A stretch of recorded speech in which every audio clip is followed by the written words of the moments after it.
आप सभी का स्वागत है हमारे YouTube channel zero official stories पर। हमारी आज की स्टोरी का नाम है रिबर्थ ऑफ फेट। बाकी के एपिसोड देखने के लिए सब्सक्राइब करें जीरो ऑफिशियल स्टोरीज को। चैप्टर 1 आविष्कार और धोखा। देहरादून। देहरादून एक ऐसा शहर है जो जंगलों और पहाड़ों के बीच बसा हुआ है, जहाँ कई राज दफन हैं। इन वादियों में भगवान और शैतान दोनों का वास है। शहर के दूर जंगलों के बीच बना एक पुराना विला बाहर से दिखने में एक खंडहर के जैसा था, जहाँ इंसान तो क्या, जानवर का भी कोई निशान नहीं था। लेकिन अंदर का नज़ारा बिल्कुल अलग था। उस खंडहर के अंदर एक हाईटेक लैब थी, जिसमें कई नई तरह की टेक्नोलॉजी सिस्टम लगे थे। वहाँ कई सारे हाईटेक कंप्यूटर और बड़े बड़े डिजिटल स्क्रीन लगे थे। वहीं से थोड़ी दूर में एक और लैब में कुछ केमिकल रखे थे, जो इस लैब से बिल्कुल अलग थे। डिजिटल स्क्रीन पर कुछ नंबर दिखते हुए कुछ रोबोटिक आवाज़ें आ रही थीं। उसी के साथ सारे सिस्टम में अलग अलग कोडिंग चल रही थी। उसी लैब के बीच एक 22 साल की लड़की पूरी फोकस के साथ सामने स्क्रीन पर शो हो रहे नंबरों को देख रही थी और अपने हाथों से कीबोर्ड पर तेजी से टाइप कर रही थी। उस लड़की के साथ वहां 3 रोबोट काम कर रहे थे। करीब 4 घंटे मेहनत करने के बाद वह लड़की खुशी से चिल्लाते हुए बोली, मैंने कर दिखाया। फाइनली आई अचीव्ड माई गोल। इस आविष्कार के बाद मेरी फैमिली मुझ पर गर्व करेगी। अब मैं फाइनली दुनिया के सामने आऊंगी, दुनिया जानेगी कि कीर्ति अरोड़ा कौन है। ये कहकर वह खुशी से कूदने लगी। ये है कीर्ति अरोड़ा, अरोड़ा फैमिली की छोटी बेटी, जो दुनिया की सबसे युवा और बड़ी साइंटिस्ट है। आज तक लोग सिर्फ उनका नाम जानते हैं। अरोड़ा फैमिली ने कभी कीर्ति को यहाँ से बाहर नहीं जाने दिया। कीर्ति यहाँ अकेले रही, उसके साथ कुछ रोबोट थे, जिन्हें कीर्ति ने खुद बनाया था। कीर्ति बहुत मासूम और दयालु लड़की है, जिसके लिए उसका परिवार सब कुछ है। वो जो बोलते, सब कीर्ति के लिए सही होता। कीर्ति खुश होकर खुद से बोली, मैंने ये भविष्य देखने वाली मशीन बना ही दी, जिसकी एक्यूरेसी 98% है। तो क्यों ना मैं अपना भविष्य देखूं? इसका ट्रायल भी हो जाएगा। कहकर उसने सिस्टम शुरू कर दी। थोड़ी देर कोडिंग होने के बाद लैब के बड़े से स्क्रीन पर एक अवार्ड शो चलने लगा। एंकर बोला, फ्रेंड्स, हम सब आज तक सिर्फ कीर्ति अरोड़ा का नाम और उनके किए आविष्कार को जानते हैं, लेकिन आज हम उनसे फेस टू फेस मिलेंगे। आज वह हमें अपने नए आविष्कार के बारे में बताएगी। So ladies and gentleman, welcome miss Kirti Arora. Anchor के बोलने पर एक लड़की स्टेज पर आई। उस लड़की को देखकर कीर्ति की आंखें हैरानी से बड़ी हो गईं। वह खुद से बोली, ये काव्या दी को एंकर कीर्ति अरोड़ा क्यों बोल रहा है? फिर खुद को शांत कर बोली, कीर्ति, जरूर मशीन में कुछ प्रॉब्लम होगी। मैं अभी चेक करती हूँ। ऐसे ही 2 घंटे चेक करने के बाद, कुछ सिस्टम हैक करने पर उसे जो कुछ पता चला, उसे जानकर कीर्ति की पूरी दुनिया हिल गई। उसकी आंखों से आंसू बहने लगे और वह डर से कांपने लगी। तभी कीर्ति का फोन बजा। फोन पर मॉम का नाम देखकर वह डर गई। फिर भी हिम्मत करके फोन उठाया। जैसे ही उसने अपने कान में लगाया, उधर से एक औरत बोली, कीर्ति बेटा, हम वहां 30 मिनट में पहुंच जाएंगे। जब तक आप सब कुछ तैयार रखना। कहकर कॉल काट दी। कॉल काटने के बाद कीर्ति होश में आई। उसका चेहरा आंसुओं से भीगा था। वह पैनिक करते हुए बोली, नहीं, ये सब उनके हाथ नहीं लगना चाहिए। अगर यह सब उन लोगों के हाथ लगा, तो न जाने कितनी मासूम जिंदगी बर्बाद होंगी। कीर्ति, तू खुद के लिए सबकी जिंदगी खतरे में नहीं डाल सकती। 30 मिनट बाद पूरा लैब बर्बाद हो चुका था। सारे सिस्टम का कांच टूटकर बिखरा था। सारे केमिकल जमीन पर गिरे थे। उन सब के बीच कीर्ति बेसुध बैठी, अपने खाली आंखों से जमीन को एकटक देख रही थी। आज उसकी पूरी दुनिया तबाह हो गई। कीर्ति बैठी अपने बीती जिंदगी के सोच में गुम थी, तभी वहां 4 लोग आए। एक 50 साल का आदमी, 48 साल की औरत, 24 साल की लड़की और 30 साल का लड़का। लैब की हालत देख उनकी आंखें हैरानी से बड़ी हो गईं। आदमी गुस्से में बोला, कीर्ति, ये सब क्या है? सिस्टम कहाँ है? उस आदमी की आवाज सुनकर कीर्ति सिर उठाकर अपनी आंसू भरी आंखों से देखकर बोली, why did you do this to me? क्यों किया आपने मेरे साथ? मेरी क्या गलती थी? मैं तो आपकी बेटी थी, न? कीर्ति की बात सुनकर पहले वह इंसान चौंक गया, फिर कुछ सोचकर वह जोर जोर से हंसने लगा। उसे हंसते देख सब उसे देखने लगे। वह आदमी बोला, मतलब तुमने कर दिखाया, जिसे हम आज तक नहीं बना पाए, तुमने सिर्फ 5 साल में बना दिया। इसलिए तुमको सब पता चल गया। कीर्ति गुस्से से बोली, बनाया भी और सब बर्बाद भी कर दिया। अब तुम लोगों को वह कभी नहीं मिलेगा जिसकी चाहत तुम्हें है। वह आदमी बेशर्मी से हंसते हुए बोला, कौन बोला, ये सिस्टम दोबारा नहीं बनेगा। हमारे पास मेथड है, हम फिर से बना लेंगे, लेकिन तुम सोचो, तुम कैसे बचोगी? कीर्ति रोते हुए हल्की मुस्कान के साथ बोली, in your dream mister Ranjit Arora, आपको वह कभी नहीं मिलेगा। तभी वह औरत, जो नीलम अरोड़ा है, हंसते हुए नफरत भरे लहजे में बोली, तुम हमारी बेटी नहीं हो, तुम उसकी बेटी हो जिससे मैं सबसे ज्यादा नफरत करती हूँ। मैं उसे मार नहीं पाए, लेकिन उसकी जिंदगी, उसकी बेटी को उससे अलग कर, जिंदगी भर का दुख दे दिया। रंजीत अरोड़ा बोला, तुम शांत थी उस घर का जब तुम 4 साल की थी। तब से तुम्हारी आईक्यू बहुत ज्यादा थी, इसलिए हमने तुम्हें तुम्हारे परिवार से अलग कर यहाँ इस 4 दीवारी में कैद कर दिया। ये सब सुनकर कीर्ति शॉक में रह गई। उसके लिए यकीन करना मुश्किल था, फिर भी अपने अतीत को सोचकर उसे यकीन हो गया। तभी वह लड़का बोला, अगर आप दोनों की बात पूरी हो गई है, तो क्या हम अपना काम शुरू कर सकते हैं? मुझसे अब और अच्छे भाई होने का ड्रामा नहीं होगा। ये लड़का यश अरोड़ा था और उसके साथ खड़ी लड़की काव्या अरोड़ा थी। कीर्ति बोली, तुम सब बहुत बुरे हो। मैं किसी को नहीं छोड़ूंगी और जो तुम लोगों का सपना है, वह कभी पूरा नहीं होगा।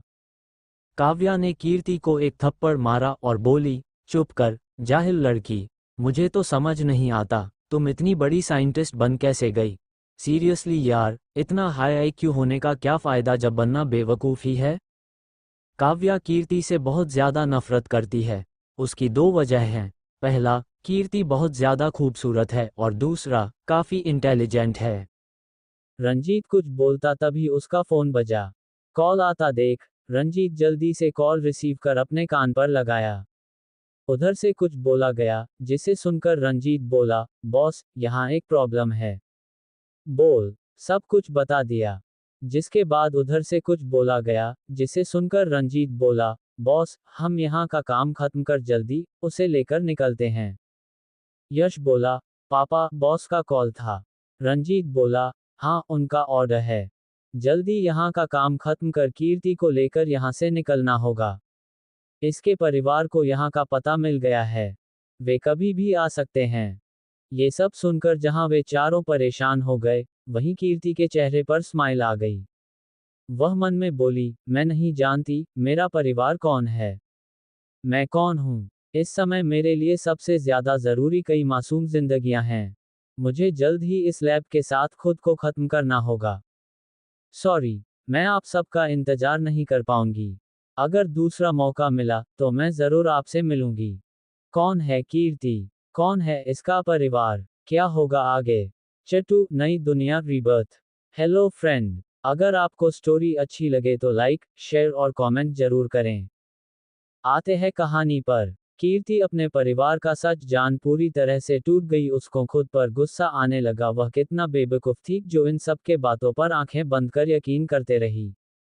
रंजीत, यश, कंप्यूटर से हार्ड डिस्क निकलो, साथ में अच्छे से लैब को चेक करो, जो भी काम का है वह सब कार में रखो। रंजीत के बोलने पर सब काम में लग गए, लेकिन उन्हें कुछ नहीं मिला क्योंकि कीर्ति पहले ही सब कुछ खत्म कर चुकी थी। थोड़ी देर बाद काव्या परेशान होकर बोली, डैड, कुछ नहीं बचा है, सब खत्म हो गया। सब कीर्ति को घूरने लगे। वही कीर्ति के फेस पर एक स्माइल आ गया। यश बेरहमी से कीर्ति को धक्का मारा, जिससे वह वहां पड़ी कांच पर गिरी। कीर्ति को चोट लगा, लेकिन उसके मुंह से आवाज नहीं निकला। यश, डैड, आई थिंक हमें जल्दी से इसको लेकर बॉस के पास जाना चाहिए, क्योंकि सबसे बड़ा इन्वेंशन तो इसके ब्रेन से होगा। जो यहाँ बर्बाद हुआ उसको यही बनाएंगी। यश की बात सुन सब हंसने लगे। कीर्ति को ज्यादा कुछ समझ नहीं आया, लेकिन उसको इतना आइडिया लग गया, उस पर जरूर किसी तरह का रिसर्च या फिर एक्सपेरिमेंट होगा जो इंसानों के लिए अच्छा नहीं है। कीर्ति खुद एक साइंटिस्ट थी, जिसके कारण उसको इतना पता था। कीर्ति बोली, मैं तुम्हें तुम्हारे मकसद में कभी कामयाब नहीं होंगे दूंगी, यह मेरा वादा है। मैं खुद को बचा नहीं पाए, लेकिन और किसी को मरने नहीं दूंगी। कीर्ति की बात किसी को समझ नहीं आया, वह सब कुछ समझते उससे पहले लैब के पास उस जंगल में ब्लास्ट होने लगा। ब्लास्ट की आवाज सुन वह चारों डर गए। यश, ये कैसी आवाज थी? कीर्ति हंसते हुए बोली, अब होगा बर्बादी का असली खेल शुरू। रंजीत घबराते हुए बोला, कीर्ति यह सब रोके, अगर यहाँ ब्लास्ट हुआ तो हमारे साथ तुम भी मरोगी। रंजीत की बात सुन कीर्ति जोर जोर से हंसते हुए बोली, जीना चाहता भी कौन है? मैं आज खुद को इन जगह के साथ खत्म करूंगी, इसके साथ मेरे सारे बनाए टेक्नोलॉजी और तुम्हारे सपने खत्म होंगे। 5 मिनट में ये पूरा जंगल ब्लास्ट हो जाएगा, बचा सको तो बचा लो खुद को, बोल हंसने लगी। वही चारों कीर्ति की बात सुन वहां से बाहर भागने लगे। उन सबको जाता देख कीर्ति जमीन पर गिर गई। आंखें बंद करने से पहले वह अपने मन में सोची, काश मैं जान पाती, मैं कौन हूं, क्या है मेरी पहचान, ये दुनिया कैसी है। सोच अपनी आंखें बंद कर ली। इसी के साथ एक तेज धमाका हुआ। इसी के साथ पूरा जंगल आग में जलने लगा। कुछ देर बाद कीर्ति की आंखें धीरे धीरे खुलाने लगी। उसको इस समय कोई दर्द महसूस नहीं हुआ। आंखें खोलने पर खुद को वह एक नई दुनिया में पाई। यहाँ सब कुछ रंग बिरंगा था। तभी कीर्ति को एक आवाज आया, बेटा तुम जाग गई। यह आवाज सुन कीर्ति डर गई। वह अपने आसपास देखने लगी लेकिन उसको कोई नहीं दिखा। कीर्ति डरते हुए बोली, कौन हो आप? और मैं कहाँ हूँ? मैं तो मर गई थी ना उस ब्लास्ट में। कीर्ति के बोलने पर वहां एक तेज प्रकाश कुछ उत्पन्न हुआ। उससे आवाज आई, था तुम्हारा शरीर मर चुका है और तुम्हारी आत्मा स्वर्ग में है। कीर्ति चौंक कर बोली, आपके कहने का मतलब ये स्वर्ग है और आप गॉड हो? कुंज सिर्फ हाँ बोला। कीर्ति उदास होकर बोली, सॉरी, मुझे अपनी जान लेनी पड़ी। मुझे पता है आत्महत्या करना पाप है, लेकिन अगर मैं जिंदा होता तो शायद दूसरे के लिए अच्छा नहीं होता। मुझे अपनी मौत का कोई दुख नहीं है। प्रकाश कुंज, तुम्हारे कर्म अच्छे हैं इसलिए मैं तुम्हें दूसरा मौका देता हूं। कीर्ति कंफ्यूजन से उस प्रकाश कुंज को देखने लगी। प्रकाश कुंज से आवाज आई, तुम्हें अपनी जिंदगी जीने का दूसरा मौका मिलेगा। इसी के साथ मैं तुम्हें कुछ ऐसी शक्तियां दूंगा जिससे तुम्हारी जिंदगी आसान होगी, लेकिन तुम उन शक्तियों का उपयोग सिर्फ अच्छे काम के लिए करोगी। प्रकाश कुंज की आवाज सुन कीर्ति खुश होकर अपने हाथ जोड़ ली। प्रकाश कुंज, रास्ता आसान नहीं होगा लेकिन तुम्हें चलना होगा। कई परेशानियां आएगी। तुम्हारे जन्म का उपदेश तुम्हें वक्त आने पर पता चलेगा। इसी के साथ वहां अंधेरा फैल गया और कीर्ति की आंखें बंद हो गई। कीर्ति के सिर में अचानक तेज दर्द होने लगा। इसी के साथ वह चिल्लाते हुए अपनी आंखें खोल अपने चारों तरफ देखने लगी। कीर्ति अपने चारों तरह कंफ्यूज से देखने लगी। यह एक मीडियम साइज का कमरा था जिसमें कीर्ति बचपन से रही थी। यह रूम लैब के साइड में बना था। कीर्ति के उठने पर वहां एक 50 साल की एक औरत आकर बोली, कीर्ति बेटा, क्या तुम ठीक हो? आपको क्या हुआ अचानक? आप बेहोश कैसे हो गई? उस औरत को देख कीर्ति की आंखें हैरानी से बड़ी हो गई। वह धीरे से बोली, सीमा आंटी आप यहाँ? सीमा बोली, बेटा मैं जा रही थी तभी आपको अचानक चक्कर आया और आप जमीन पर गिर गई। कीर्ति को सब कुछ समझने के लिए टाइम चाहिए था, इसलिए वह बोली, आंटी आप जाओ, मैं ठीक हूँ। कीर्ति के बोलने पर सीमा वहां से चली गई। उनके जाने के बाद कीर्ति अपने बेड से धीरे से उठ मिरर के पास आए। अपना चेहरा देख वह हैरान हो गई। वह इस वक्त बहुत ज्यादा खूबसूरत लग रही थी। उसकी भूरी आंखें, लंबे काले बाल, गोरा चेहरा, पिंक कोट। इस वक्त उसकी उम्र 18 साल थी। कीर्ति बहुत ज्यादा खूबसूरत थी लेकिन एक्सपेरिमेंट के कारण उसका चेहरा खराब और बॉडी कमजोर होने लगा था। कीर्ति खुद को देख हैरान और खुश दोनों थी। कीर्ति खुद से बोली, मुझे पहले सब कुछ चेक करना होगा। बोल वह अपने रूम से बाहर निकल पहले कैमरा को फ्रिज कर दी। फिर अच्छे से पूरे लैब को चेक करने लगी। करीब 2 घंटे बाद वह खुद से बोली, वह सब सपना नहीं सच था, मेरा सच में रीबर्थ हुआ है। फिर धीरे धीरे वह अपने लाइफ को याद करने लगी। कीर्ति को पता चले बिन उस पर बहुत सारा एक्सपेरिमेंट हुआ था जिसके कारण उसका ब्रेन स्ट्रांग होने लगा लेकिन बॉडी कमजोर।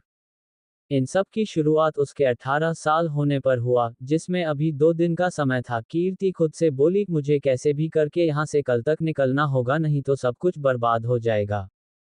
कल सीमा आंटी के आने से पहले मुझे यहाँ से निकलना होगा। सीमा आंटी वह औरत थी जो कीर्ति का बचपन से ध्यान रखती, जिनको कीर्ति के 18 साल होने पर अरोड़ा फैमिली मरवा दिया था, क्योंकि उनको सच पता लग गया था। अरोड़ा फैमिली उन पर नजर रखती जिसके कारण वह कभी कीर्ति की हेल्प नहीं कर पाए। कीर्ति अपने बेड से उठ अपने लैब में जाकर काम करने लगी। लगातार 8-9 घंटे काम करने के बाद सुबह के 5 बजे कीर्ति स्माइल के साथ बोला, नाउ रियल गेमर्स बिगिन।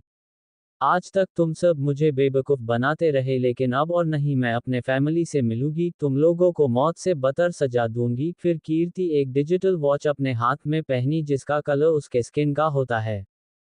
यह एक डिजिटल वॉच था जो इंसान के लाइफ से कनेक्टेड होता है। अगर एक बार कोई इंसान इसको पहन ले तो मरने के बाद ही अलग होगा। ये कीर्ति का नया इन्वेंशन था जिसके बारे में अभी तक किसी को पता भी था। कीर्ति अपने वॉच को एडवांस बनाई, साथ में इस लैब का सारा डाटा डाल दी। यह सब करते हुए वह काफी थक गई थी। कीर्ति बोली, तुम सब के कारण मेरी जिंदगी बर्बाद हुई, लेकिन अब और नहीं, मैं खुद को और अपनी फैमिली को प्रोटेक्ट करूंगी। करीब 2 घंटे बाद कीर्ति ऊपर से नीचे ब्लैक ड्रेस के साथ फेस पर मास्क लगाए सामने जल रहे जंगल को देख रही थी। कीर्ति डेविल स्माइल के साथ बोली, आज। और इसी वक्त कीर्ति अरोड़ा मर गई। बोल अपने वॉच में कुछ टाइप की तो वहां डिजिटल स्क्रीन शो होने लगा। उसमें कुछ कर एक नजर जंगल को देख आगे बढ़ गई। करीब 2 घंटे चलने के बाद कीर्ति थक कर एक पत्थर पर बैठ खुद से बोली, मुझे कैसे भी कर मुंबई अपने फैमिली के पास जाना होगा। फिर ऊपर देख बोली, गॉड प्लीज हेल्प मी। तभी कीर्ति को थोड़ी दूर पर एक मंदिर दिखा। कीर्ति हिम्मत कर मंदिर के तरफ बढ़ गई। ये शिव जी का एक पुराना मंदिर था। कीर्ति मंदिर में जाकर हाथ जोड़ भगवान को थैंक यू बोली रीबर्थ के लिए। वही पंडित जी आकर कीर्ति के सिर पर हाथ रख बोले, बच्चा, आप पर भगवान शिव का हाथ है, तुम अपने कार्य में जरूर सफल होंगी। पंडित जी के बोलने पर कीर्ति स्माइल करने लगी। थोड़ी देर बाद कीर्ति जैसे ही मंदिर से बाहर निकली एक बूढ़ी औरत से टकरा गई। कीर्ति बहुत ज्यादा कमजोर थी, इसी कारण उसको चक्कर आ गया। वह औरत कीर्ति को पास सीढ़ी पर बैठा उसको पानी पिलाकर बोली, बच्चे आप ठीक हो ना। कीर्ति अपनी प्यारी आवाज में बोली, दादी मैं ठीक हूँ। तभी वहां एक बूढ़ा आदमी आया। कीर्ति की प्यारी आवाज सुन वह औरत बोली, बच्चे आप यहाँ अकेले क्या कर रही हो, आप यहाँ किसके साथ आए हो। कीर्ति 18 साल की थी, लेकिन वह दिखने में 15-16 साल की बच्ची लगती थी। उस औरत के इतने प्यार से बोलने पर कीर्ति की आंखें नम हो गई। वह बोली, दादी मैं गुम हो गई हूँ, मुझे मेरे फैमिली के पास जाना है। वह बूढ़ा आदमी बोला, बच्चा आपका घर कहाँ है। कीर्ति बोली, मेरा घर मुंबई है। ये दोनों स्माइल करते हुए बोले, बच्चा हमारा घर भी वही है, अगर आपको कोई परेशानी ना हो तो आप हमारे साथ चलो। कीर्ति भी उनके साथ जाने के लिए रेडी हो गई क्योंकि उसको जल्द से जल्द यहाँ से निकलना था। फिर थोड़ी देर बाद तीनों वहां से निकल गए। क्या होगा आगे? क्या मिल जाएगी कीर्ति की फैमिली? क्या होगा उनका रिएक्शन? Smiling face. चौथी, कीर्ति का अपने फैमिली से मिलना। कीर्ति मंदिर से उस ओल्ड कपल के साथ मुंबई के लिए निकल गई। कीर्ति पहली बार बाहर निकली थी, इसलिए वह अपनी आंखों में चमक लिए बाहर देख रही थी। कीर्ति को ऐसे देखता पाकर दोनों स्माइल करने लगे। उन दोनों को कीर्ति बहुत अच्छी लगी। कीर्ति बोली, दादी, दादू आप लोग यहाँ घूमने आए थे। दादी स्माइल करते हुए बोली, हाँ बच्चा, हम तीर्थ यात्रा पर आए थे। कीर्ति कंफ्यूज होकर बोली, दादी यह क्या होता है। दादी, बेटा तीर्थ यात्रा मतलब ओल्ड लोग भगवान से मिलने उनके घर अलग अलग अंदर में जाते हैं, उसको बोलते हैं। कीर्ति को ज्यादा समझ नहीं आया, फिर भी उसको आइडिया हो गया। ऐसे ही बातें करते हुए तीनों का रास्ता निकल गया। नेक्स्ट डे, करीब 20 घंटे बाद कीर्ति मुंबई पहुंच गई। कीर्ति बोली, दादी दादू मैं यहाँ से अपने घर चली जाऊंगी। उनके बोलने पर भी कीर्ति वहां से अकेले निकल गई। दादी बोली, कितनी मासूम और प्यारी बच्ची थी, दिल बिल्कुल शीशे के जैसा साफ। दादाजी बोले, ऐसा लगता है ये बच्ची इस दुनिया को पहली बार देखी है। यह आंख इंसान को देख पहचान जाते हैं। अगर मैं गलत नहीं हूं तो ये लड़की किसी से भाग रही है। दादी बोली, मैं भगवान से यही प्रार्थना करूंगी कि वह इस बच्ची की रक्षा करें। फिर वह दोनों भी वहां से निकल गए। मुंबई का पॉस इलाका जहां सिर्फ वीवीआईपी लोग रहते हैं, उसके लगभग 10 किलोमीटर के रंग में 2 मैंशन बना था। दोनों मैंशन काफी बड़ा और खूबसूरत था। उसी एरिया के एक मैंशन के बाहर रजावत मैंशन का बोर्ड लगा था। उस मैंशन के चारों तरफ गार्ड लगे थे। इन दोनों मैंशन के 10 किलोमीटर एरिया में किसी पब्लिक का आना मना था। रजावत मैंशन बहुत ज्यादा खूबसूरत और बड़ा था। उसी मैंशन के अंदर हॉल में हवन हो रहा था। कुछ लोग वहां बैठे थे। वही एक मिडिल एज कपल पूजा में बैठे अपने सामने रखे फोटो को देख रही थी। उनके आंखों में आंसू था। पूजा चली रहा था, तभी एक गार्ड दौड़ते हुए मैंशन में अंदर आकर चिल्लाते हुए बोला, प्रिंसेस आ गई। उस गार्ड की बात सुन सब अपनी जगह पर सुन रह गए। सबसे पहले पूजा में बैठी औरत को होश आया। वह अपनी जगह से खड़ा होकर उस गार्ड के पास जाकर बोली, केशव भैया आप सच बोल रहे हो ना, मेरी प्रिंसेस वापस आ गई ना अपनी मम्मा के पास? केशव बोला, मैम बाहर एक लड़की आई है जो खुद को आपकी बेटी बता रही है, उसका फेस आपसे मिलता है। तभी एक मिडिल एज आदमी आकर बोले, जल्दी उसको अंदर लाओ। चलिए कीर्ति मैंशन में अंदर आती है, जब तब मैं आप लोग को इनका इंट्रोडक्शन दे देती हूँ। यहाँ दो फैमिली है, पहला रजावत फैमिली और दूसरा राठौर फैमिली। ये दोनों रॉयल फैमिली है। रजावत फैमिली के हेड चंद्रकांत रजावत उम्र 70 साल और इनकी पत्नी मेनका रजावत उम्र 68 साल है। इनका एक बेटा है विक्रम रजावत उम्र 53 साल और इनकी पत्नी राधिका रजावत उम्र 50 साल। इनके 3 बेटे और एक बेटी है।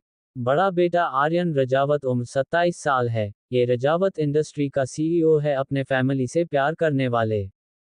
दूसरा अरुण और अर्पित, ये दोनों ट्विन है। इनकी उम्र 23 साल है। दोनों एक दूसरे से अलग है, वो कैसे जिसके बारे में हमें बाद में पता चलेगा।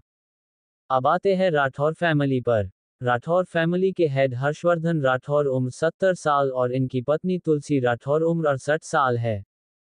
इनके 2 बेटे हैं। बड़ा बेटा अभिषेक राठौर उम्र 55 साल और इनकी पत्नी आशा राठौर उम्र 50 साल। इनके 2 बेटे हैं। बड़ा बेटा प्रतीक्ष राठौर उम्र 27 साल, ये राठौर इंडस्ट्री के सीईओ है। दूसरा बेटा वीर राठौर उम्र 23 साल। हर्षवर्धन जी का दूसरा बेटा अधीर राठौर उम्र 50 साल और इनकी पत्नी काव्या राठौर उम्र 48 साल है। इनका एक बेटा और के बेटी है। बेटा कार्तिक राठौर उम्र 25 साल और बेटी कृतिका राठौर उम्र 20 साल। ये घर की प्रिंसेस है। अब आते हैं कहानी पर। हॉल में पूरी रजावत और राठौर फैमिली एक तक गेट की ओर देख रही थी, तभी वहां से कीर्ति अंदर आई। उनके कपड़े काफी गंदे थे, फेस पर मास्क लगा था। सब उसको अजीब नजरों से देखने लगे। तभी कीर्ति अपना मास्क निकाल दी। कीर्ति का चेहरा देख सबकी आंखें नम हो गई। सबको ऐसे रोता देख कीर्ति हैरान हो गई। उसको सिर्फ इतना पता था वह रजावत फैमिली की बेटी है, उनका चेहरा उसकी मॉम से मिलता है, लेकिन यहाँ इतने लोगों को देख वह थोड़ा डर गई। राधिका जी रोने लगी तो विक्रम जी उसको संभालने लगी। सबका ये रिएक्शन देख कीर्ति मासूमियत से बोली, मैं सच बोल रही हूँ, आई एम योर डॉटर। अगर यकीन ना हो तो डीएनए टेस्ट करवा सकते हैं आप लोग। कीर्ति की प्यारी आवाज सुन सब होश में आए, लेकिन कीर्ति का सिर घूमने लगा। काफी समय में ना खाने और थकान के कारण उसको चक्कर आने लगा। वह जैसे ही बेहोश होकर गिरने लगी, उसको कोई आकर थाम लिया। कीर्ति को बेहोश होता देख सबकी जान निकल। राधिका ही कीर्ति के पास आकर रोते हुए बोली, क्या हुआ मेरी बच्ची को? वह अभी तो ठीक है। तभी आर्यन जो कीर्ति को पकड़ा था वह बोला, मॉम ये ठीक है, आप पहले रोना बंद करो, मैं इसको रूम में लेकर जाता हूँ।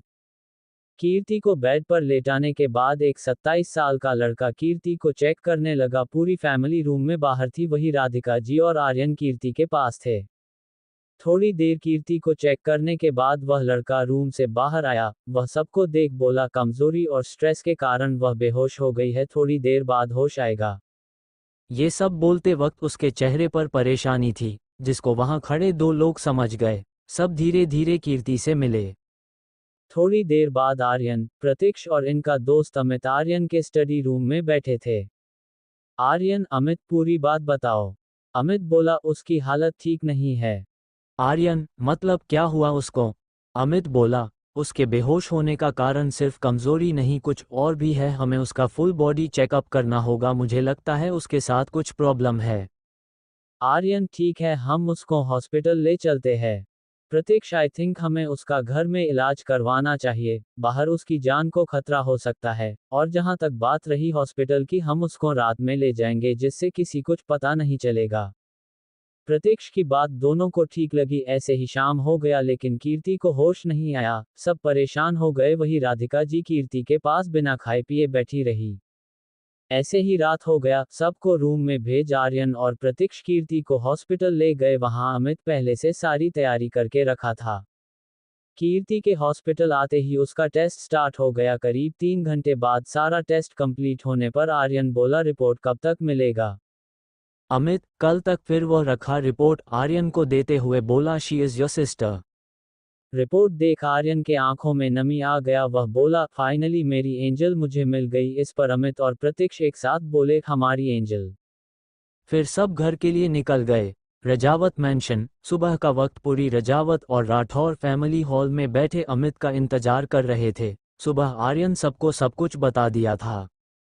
अमित के आते ही विक्रम जी और आर्यन उसके पास जाकर बोले, क्या हुआ, सब कुछ ठीक है ना?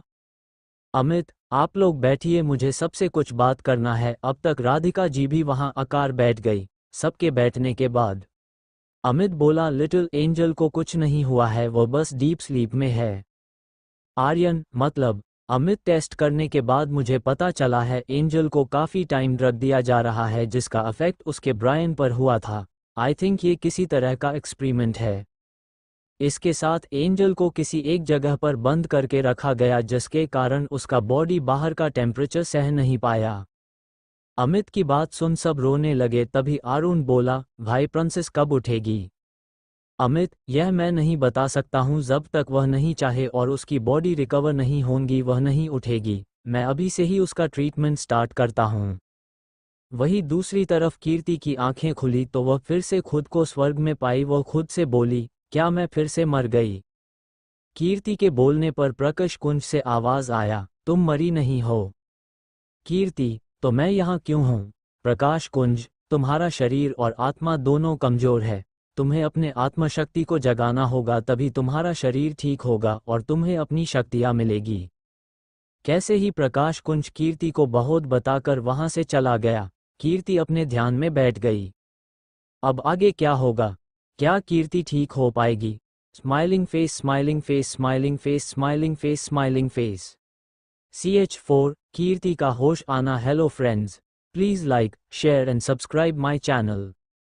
अगर आपको कहानी अच्छी लगे तो कमेंट करके जरूर बताएं। अब आते हैं कहानी पर। कीर्ति की हालत जान दोनों फैमिली परेशान और दुखी हो गए। उनको कीर्ति के लिए बुरा लग रहा था। वही अमित कीर्ति का ट्रीटमेंट स्टार्ट कर दिया। दोनों फैमिली भगवान से कीर्ति के लिए प्रार्थना करने लगे। वही दूसरी तरफ सतरंगी दुनिया से कीर्ति अपने ध्यान में बैठ गई। उसे अपनी शक्तियों को पाना था। ऐसे ही वक्त बीतने लगा। प्रतीक्ष और आर्यन कीर्ति के बारे में पता करने लगे, लेकिन उनको कुछ पता नहीं चला। 1 महीने बाद कीर्ति को बेहोश हुए 1 महीना हो गया था। प्रतीक्ष और आर्यन के बहुत कोशिश करने के बाद भी उन्हें कीर्ति के बारे में कुछ पता नहीं चला। अब उनकी आखिरी उम्मीद कीर्ति थी। विक्रम जी का रूम। राधिका जी कीर्ति से अलग होना नहीं चाहती थी, इसलिए कीर्ति को विक्रम जी अपने रूम में शिफ्ट करवा लिए।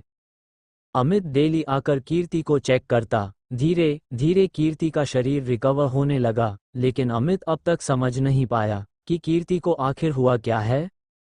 अमित कीर्ति के रिपोर्ट बहुत से डॉक्टर को दिखाया, लेकिन सबका यही कहना था कीर्ति बस सो रही है।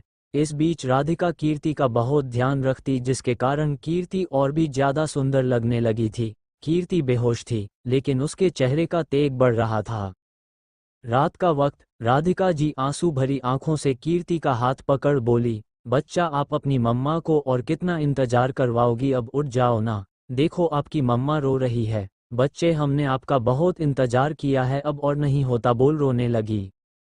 विक्रम जी राधिका जी को चुप कराते हुए बोले, राधू, देखना हमारी राजकुमारी बहुत जल्द उठेगी, फिर देखना बचपन के जैसे कैसे आपको पूरे घर में दौड़ाती है। विक्रम जी के ऐसे बोलने पर राधिका जी के फेस पर स्माइल आ गया। वही गेट पर खड़े आर्यन, अरुण और अर्पित की आंखें भी नम थी। आर्यन से ये सब देखा नहीं गया तो वह अपने रूम में चला गया। अर्पित बोला, ब्रो, क्या प्रिंसेस हमसे गुस्सा है? वह हमसे बात क्यों नहीं करती? अरुण, डोंट वरी छोटे प्रिंसेस, बहुत जल्द उठेगी। सबको इस तरह देख चंद्रकांत जी और मेनका जी की आंखें नम हो गई। चंद्रकांत जी, क्या हमारे जीवन में बेटी का सुख नहीं है? हमारे घर में खुशियां अब आएगी। मेनका जी, हमें हमारे महादेव पर पूरा यकीन है, बहुत जल्द हमारी राजकुमारी ठीक होंगी। फिर वह दोनों अपने रूम में चले गए। वही दूसरी तरफ 1 महीने की कड़ी मेहनत के बाद कीर्ति अपने आत्मशक्ति जागृत कर ली। कीर्ति के शरीर से निकलने वाली सफ़ेद रोशनी में वह किसी एंजल के जैसे लग रही थी। वह धीरे से अपनी आंखें खोली, उसके फेस पर स्माइल था। उसको खुद के अंदर एक पॉजिटिव एनर्जी महसूस हुआ। कीर्ति अपनी जगह से उठ दिनों हाथ जोड़ प्रकाश कुंज को प्रणाम करते हुए बोली, महादेव आपका बहुत बहुत शुक्रिया हमें ये जीवन देने के लिए। प्रकाश कुंज, ये जीवन तुम्हें तुम्हारे अधूरे कार्य को पूरा करने के लिए मिला है। तुम्हारे अंदर जो शक्तियां हैं इस बात का पता किसी को नहीं चलनी चाहिए। अब तुम वापस अपने शरीर में जा सकती हो, वहां सब तुम्हारा इंतजार कर रहे हैं। इसी के साथ कीर्ति की आंखें बंद हो गई। रात के करीब 2 बजे विक्रम जी और राधिका जी सो रहे थे। उनके बीच कीर्ति सोई थी, तभी उसका शरीर हिलने लगा। अचानक वह चिल्लाते हुए उठी।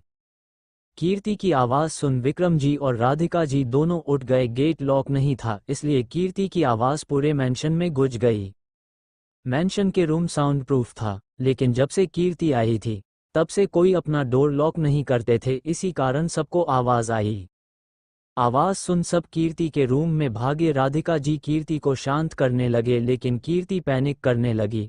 अमित जो 1 महीने से यही था, वह जल्दी से कीर्ति को एक इंजेक्शन लगाया तो वह थोड़ी देर में फिर से सो गई। कीर्ति के सोने के बाद अमित गहरी सांस लेकर बोला, एंजल अब बिल्कुल ठीक है, सुबह तक इसको होश आएगा। विक्रम जी, अभी प्रिंसेस को क्या हुआ था? अमित अंकल, एंजल को पैनिक अटैक आया था, उसको जरूर कुछ बुरा याद आया होगा। अब हमें एंगल को आराम करने देना चाहिए। अमित के बोलने पर सब अपने रूम में चले गए। सबकी नींदें उड़ गई थी। सब अपने रूम में जाकर सुबह का इंतजार करने लगे। विक्रम और राधिका जी वापस कीर्ति के पास लेट गए। तभी कीर्ति नींद में ही विक्रम जी के सीने में अपना सिर घुसा उनको हग कर ली, जिसको देख दोनों स्माइल करने लगी। विक्रम जी कीर्ति को हग कर लिए, उनको बहुत सुकून मिला। सुबह का वक्त, कीर्ति धीरे धीरे अपनी आंखें खोली। कीर्ति को उठता देख राधिका जी और विक्रम जी खुश हो गए। कीर्ति अपना सिर घुमाई तो देखी राधिका जी और विक्रम जी उसको देख रहे थे। कीर्ति को अब सब कुछ याद आ गया था। केमिकल के कारण जो बचपन के मेमोरी ब्लॉक था, वह सब उसको याद आ गया। फिर भी कीर्ति ज्यादा रिएक्ट नहीं की। राधिका जी प्यार से कीर्ति के गाल पर हाथ रख बोली, बच्चा अब आप ठीक हो। राधिका जी को देख कीर्ति की आंखें नम हो गई। वह खुद को संभाल में सिर हिला दी। विक्रम जी बोले, बच्चा आप पहले रेडी हो जाओ, हम बाद में बात करेंगे। फिर राधिका जी को इशारा कर वह रूम से बाहर चले गए। विक्रम जी के जाने के बाद राधिका जी सपोर्ट कर कीर्ति को बेड से उठाकर बाथरूम में ले गई। नीचे हॉल में पूरी रजावत और राठौर फैमिली कीर्ति का इंतजार कर रही थी। सबके चेहरे पर मुस्कान थी। हर्षवर्धन जी बोले, यार चंद्र, आज तो पार्टी बनती है, हमारी छोटी प्रिंसेस ठीक जो हुई है। इस पर चंद्रकांत जी बोले, हाँ बोल तो तू सही रहा है, हमारे घर पर 5 पीढ़ी बाद बेटी का जन्म हुआ है। उसके खोने के बाद जैसे हमारी खुशी ही चली गई थी, लेकिन अब मेरी प्रिंसेस ठीक हो गई, पार्टी तो बनती है। कृतिका एक्साइटेड होकर बोली, वाह, मेरे से भी कोई छोटी आ गई, वह भी एंगल, मैं तो उसके साथ खूब मस्ती करूंगी, वो मेरी लिटिल एंजल सिस्टर जो है। ऐसे ही सब बातें करने लगे। तभी वहां विक्रम जी आए। सब उनको देखने लगे। विक्रम जी बोले, प्रिंसेस उठ गई है, राधिका उनको रेडी कर रही है। ये सुन आर्यन विक्रम जी के रूम की ओर बढ़ गया। आर्यन के इस हरकत पर सब हंसने लगे। राधिका जी कीर्ति को नहला कर एक ब्लू फ्रॉक पहना दी, उसके साथ वाइट शूज और बाल में वाइट क्लिप में कीर्ति बहुत ही ज्यादा खूबसूरत लग रही थी। उसके फेयर स्किन ग्लो कर रहा था, जिसके कारण वो इस समय फरिश्ते के जैसे लग रही थी। कीर्ति को देख राधिका जी भी हैरान हो गई, क्योंकि उनकी बेटी बहुत ही ज्यादा खूबसूरत लग रही थी। राधिका जी उसको रेडी कर कान के पीछे काला टिका लगाकर बोली, मेरी गुड़िया को किसी की नजर ना ले। तभी उनका ध्यान गेट पर गया, जहां आर्यन खड़ा कब से अपनी माँ और बहन को देख रहा था। राधिका जी स्माइल करते हुए बोली, आर्यन अंदर आओ, तुम्हें अपनी बहन से नहीं मिलना। आर्यन को कीर्ति ध्यान से देखने लगी, फिर उसको बचपन का सब याद आया। वो इमोशनल हो गई, लेकिन फिर जल्दी से वो खुद को संभाल ली। आर्यन कीर्ति के पास घुटने के बल बैठ उसके गाल और हाथ रख बोला, मेरी प्रिंसेस बहुत खूबसूरत लग रही है, बिल्कुल फेरी के जैसे। इस पर कीर्ति हल्के से स्माइल कर दी। आर्यन कीर्ति के फहद पर किस कर अपने गोद में उठाकर रूम से निकल गया। वही राधिका जी उनके पीछे चलने लगी। कीर्ति आर्यन को देख अपने मन में बोली, सॉरी भाई, मुझे अपनी सच्चाई और आपसे ये भी छुपाना होगा। मुझे सब कुछ याद आ गया है। अगर उन लोग को पता चला मुझे सब याद है तो आप सब खतरे में पड़ जाओगे। मुझे पहले आप लोग तो प्रोटेक्ट करना होगा। जब कीर्ति को अपनी शक्तियां मिली थी तब ही उसको सब कुछ याद आ गया था। कीर्ति के पास बहुत सवाल थे जिनके जवाब उसको ढूंढने थे। आर्यन कीर्ति को लेकर नीचे आया। वह सबको इग्नोर कर उसको सोफे पर अपने पास बिठा लिया। आर्यन के इस हरकत पर अरुण और अर्पित का मुंह बन गया, वही बाकी सब मुंह खोले उसको देखने लगे। आर्यन और प्रतीक्ष दोनों किसी से ज्यादा बात नहीं करते। राधिका जी कीर्ति को सबसे मिलवाई, सबसे मिल कीर्ति को सबसे अच्छा लगा। वही प्रतीक्ष जो कभी किसी पर ध्यान नहीं देता, वह एक तक कीर्ति के मासूम चेहरे को देखने लगा। सबके पूछने पर कीर्ति यही बताई कि उसका नाम कीर्ति है। उसको कोई औरत मरने से पहले यहाँ आने को बोली और यह भी बोली कि वह विक्रम रजावत की बेटी है। कीर्ति के इस बात पर कोई कुछ नहीं बोले। सबको पता था कीर्ति की हालत ज़्यादा ठीक नहीं है। धीरे धीरे कीर्ति सबके साथ घुलने की कोशिश करने लगी। कीर्ति बचपन से अकेले रही थी, इसलिए उसको समझ नहीं आया किससे क्या बात करें। कीर्ति की मनोदशा सब समझ रहे थे, इसलिए सब उसको टाइम देना चाहते थे। क्या होगा आगे? स्माइलिंग फेस CH5 बड़े गुरुजी से मुलाकात। कीर्ति के होश आने पर दोनों फैमिली काफ़ी खुश हुई। वहाँ खुशियों का माहौल बन गया। राठौर और रजावत फैमिली की दोस्ती बहुत पुरानी थी। चंद्रकांत जी और हर्षवर्धन जी हमेशा साथ रहना चाहते थे, इसलिए वह दोनों अपना मेंशन एक एरिया में सामने और नज़दीक बनवाए थे। समय के साथ इनके बच्चों में भी दोस्ती हो गई। अधीर जी विक्रम जी से बोले, विक्रम भाई, हमारी प्रिंसेस इतने सालों बाद घर आई है और उसका वेलकम इतना रूखा सूखा अच्छा थोड़ी ना लगता है। अभिषेक जी एंगल के आने से हमारे घर में खुशियां आई है, पार्टी तो बनती है। वीर, अर्पित एक दूसरे को आंखों से कुछ इशारा किए, फिर कृतिका और अरुण को कुछ मैसेज कर वहां से निकल गए। उनके पीछे कृतिका और अरुण भी निकल गए। राधिका जी, आशा जी और माया जी, कृतिका की माँ, वहां से निकल लंच की तैयारी देखने किचन में चली गई। ऐसे ही आज का दिन निकल गया। अब तक कीर्ति काफी हद तक सबके साथ घुल मिल गई थी। Next day Rajawat mention. सुबह सब डाइनिंग टेबल पर ब्रेकफास्ट करने बैठे। आर्यन कीर्ति को अपने पास बिठा उसको अपने हाथों से खाना खिलाने लगा, जिसको देख अरुण और अर्पित को जलन होने लगी। वही बाकी सब स्माइल करने लगे। कल से आर्यन कीर्ति के पास था। सिर्फ रात को सोने के लिए वह कीर्ति को राधिका जी और विक्रम जी के पास छोड़ा था। उस समय भी वह उसको छोड़ना नहीं चाहता था, लेकिन कीर्ति को अपने मम्मा पापा के साथ सोना था, इसलिए वह मान गया। लेकिन सुबह होते ही वह वापस कीर्ति के पास आ गया। जब भी अर्पित और अरुण उसके पास आते वह उनको अपनी आंख दिखाकर भगा देता। ये सब कल से कीर्ति नोटिस कर रही थी। उसके दिल में एक सुकून था।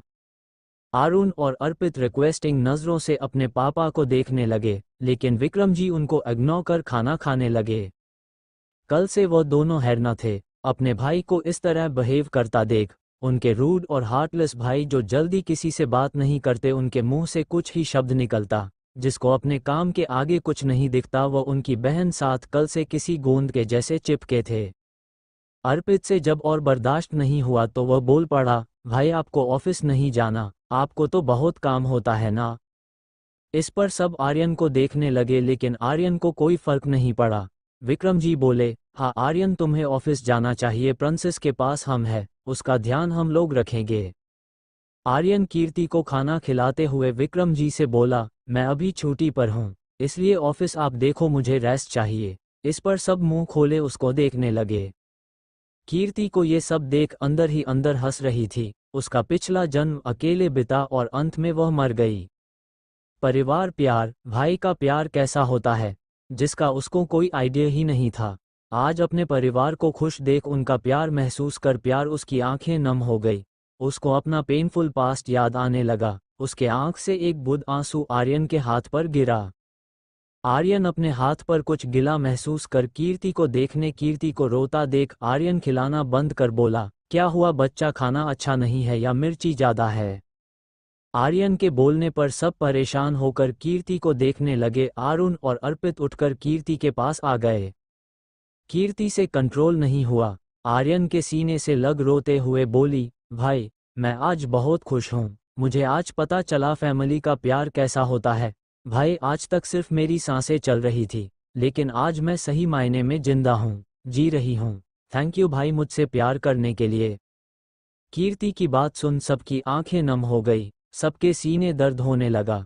उन सबको कीर्ति के फिजिकल कंडीशन के बारे में पता था, जिससे उनको कीर्ति के दर्द का अंदाजा था। अरुण कीर्ति के पास आकर घुटने के बल बैठ उसके फेस को अपने हाथ में भर बोला, एंगल हमारे कुछ भी बोलने या करने से आपका दर्द मिटेगा नहीं, लेकिन आज मैं अरुण रजावत आपका भाई आपसे वादा करता हूं, आज के बाद कोई दर्द कोई तकलीफ आपको छू नहीं पाएगा।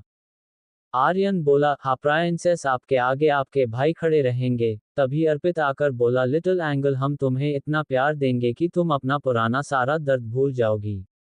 आर्यन, आज कल और हमेशा हमारे प्यार पर सबसे पहला हक हमारी प्रिंसेस का होगा, बोल कीर्ति को हक कर लिया। अरुण और अर्पित दोनों उनको देखने लगे। आर्यन उनको भी आने का इशारा किया। चारों ग्रुप हक किए।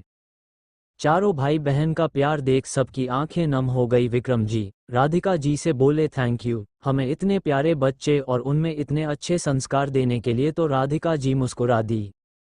चंद्रकांत जी सबसे बोले, अब सबकी बातें हो गई हो तो जल्दी आप लोग नाश्ता करिए, हमें मंदिर के लिए निकलना है। दादाजी की बात सुन सब नाश्ता करने लगे।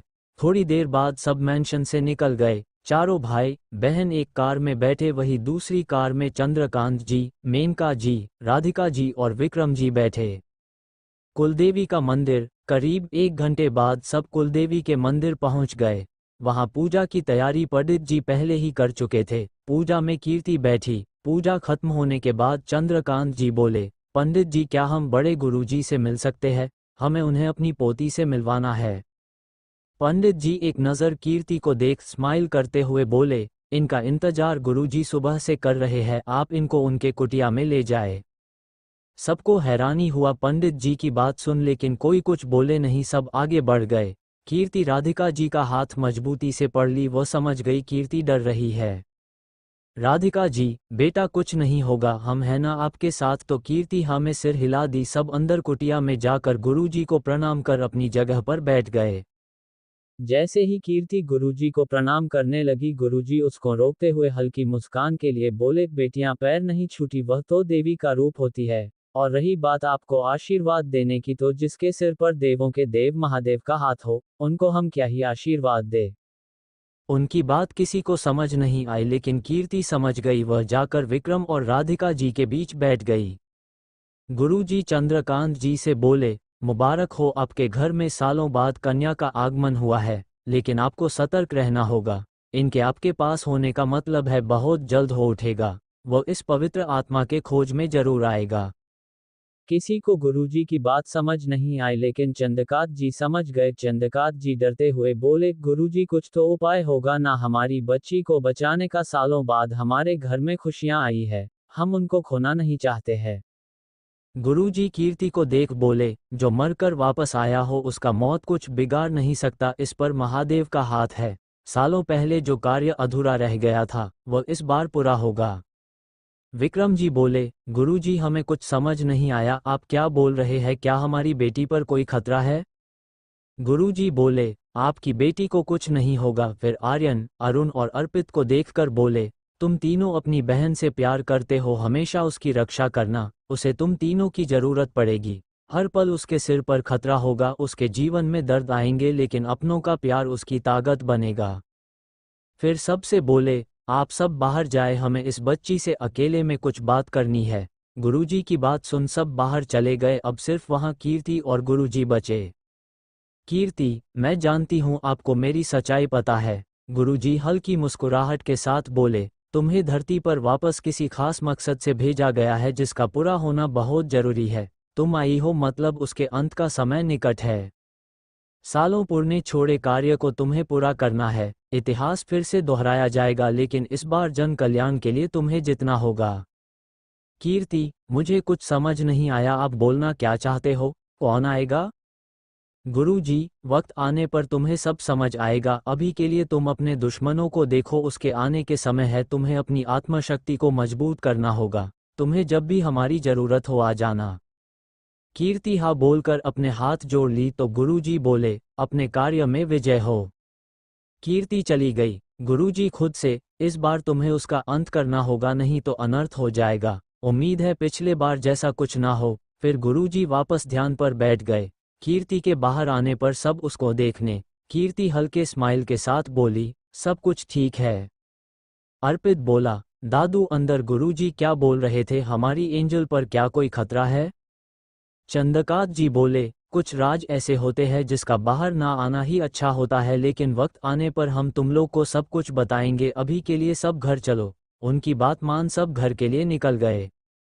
दूसरी तरह एक विला के अंदर एक आदमी चिल्लाते हुए बोला, तुम लोग कर का रहे हो, 1 महीना हो गया और तुम्हें अभी तक वो लड़की नहीं मिली।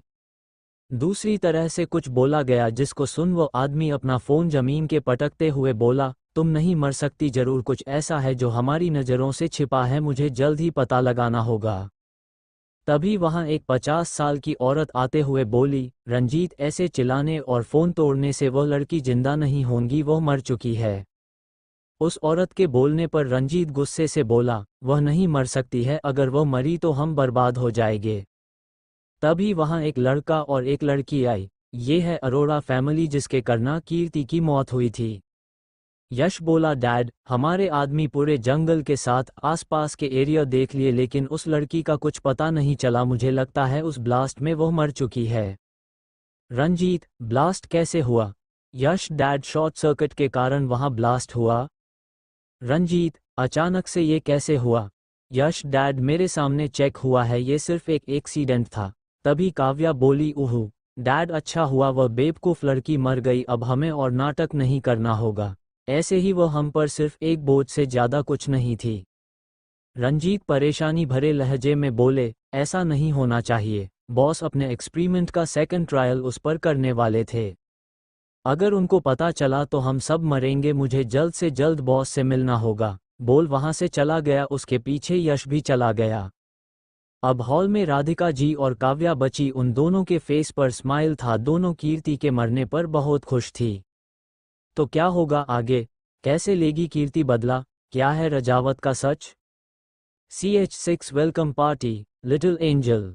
पूरी रजावत फैमिली बड़े गुरुजी से मिलकर बाहर निकलने लगे, तभी सबके मोबाइल पर कुछ मैसेज आया, जिसको देख सब कीर्ति को देखने लगे जो खुश होकर मंदिर के आसपास देख रही थी। फिर अर्पित विक्रम जी और राधिका जी पास आकर उनको कुछ बोला, तभी वहां कीर्ति आकर बोली, भाई अब घर चले। राधिका जी, बेटा हम चाहते हैं आप एक बार हमारे साथ गो चले हम। कीर्ति उनकी बात मान गई। चंद्रकांत जी और मेनका जी तबीयत का बोल अरुण और अर्पित के साथ घर के लिए निकल गए। वही आर्यन अपने जरूर काम का बोल वहां से निकल गया। कीर्ति विक्रम जी और राधिका के साथ गो के लिए निकल गई। रजावत और राठौर फैमिली मिलकर के गो चलाती है, जिसका ब्रांच इंडिया के साथ दूसरे देशों में भी था। इस गो के अंदर अनाथ आश्रम, वृद्धा आश्रम के साथ कई ऐसी संस्था आती है जिससे गरीबों को रोजगार मिलता। यहाँ लड़कियों के लिए अलग से सुविधाएं थी। थोड़ी देर में कार गो पहुंच गई। कीर्ति राधिका जी और विक्रम जी के साथ अंदर चली गई। करीब 3 घंटे बाद तीनों वहां से निकल गए। उनकी कार शाम के 5 बजे रजावत मैंशन के अंदर एंटर की। कार बाहर आकर रुकी, तीनों कार से बाहर निकल मैंशन के अंदर जाने लगे।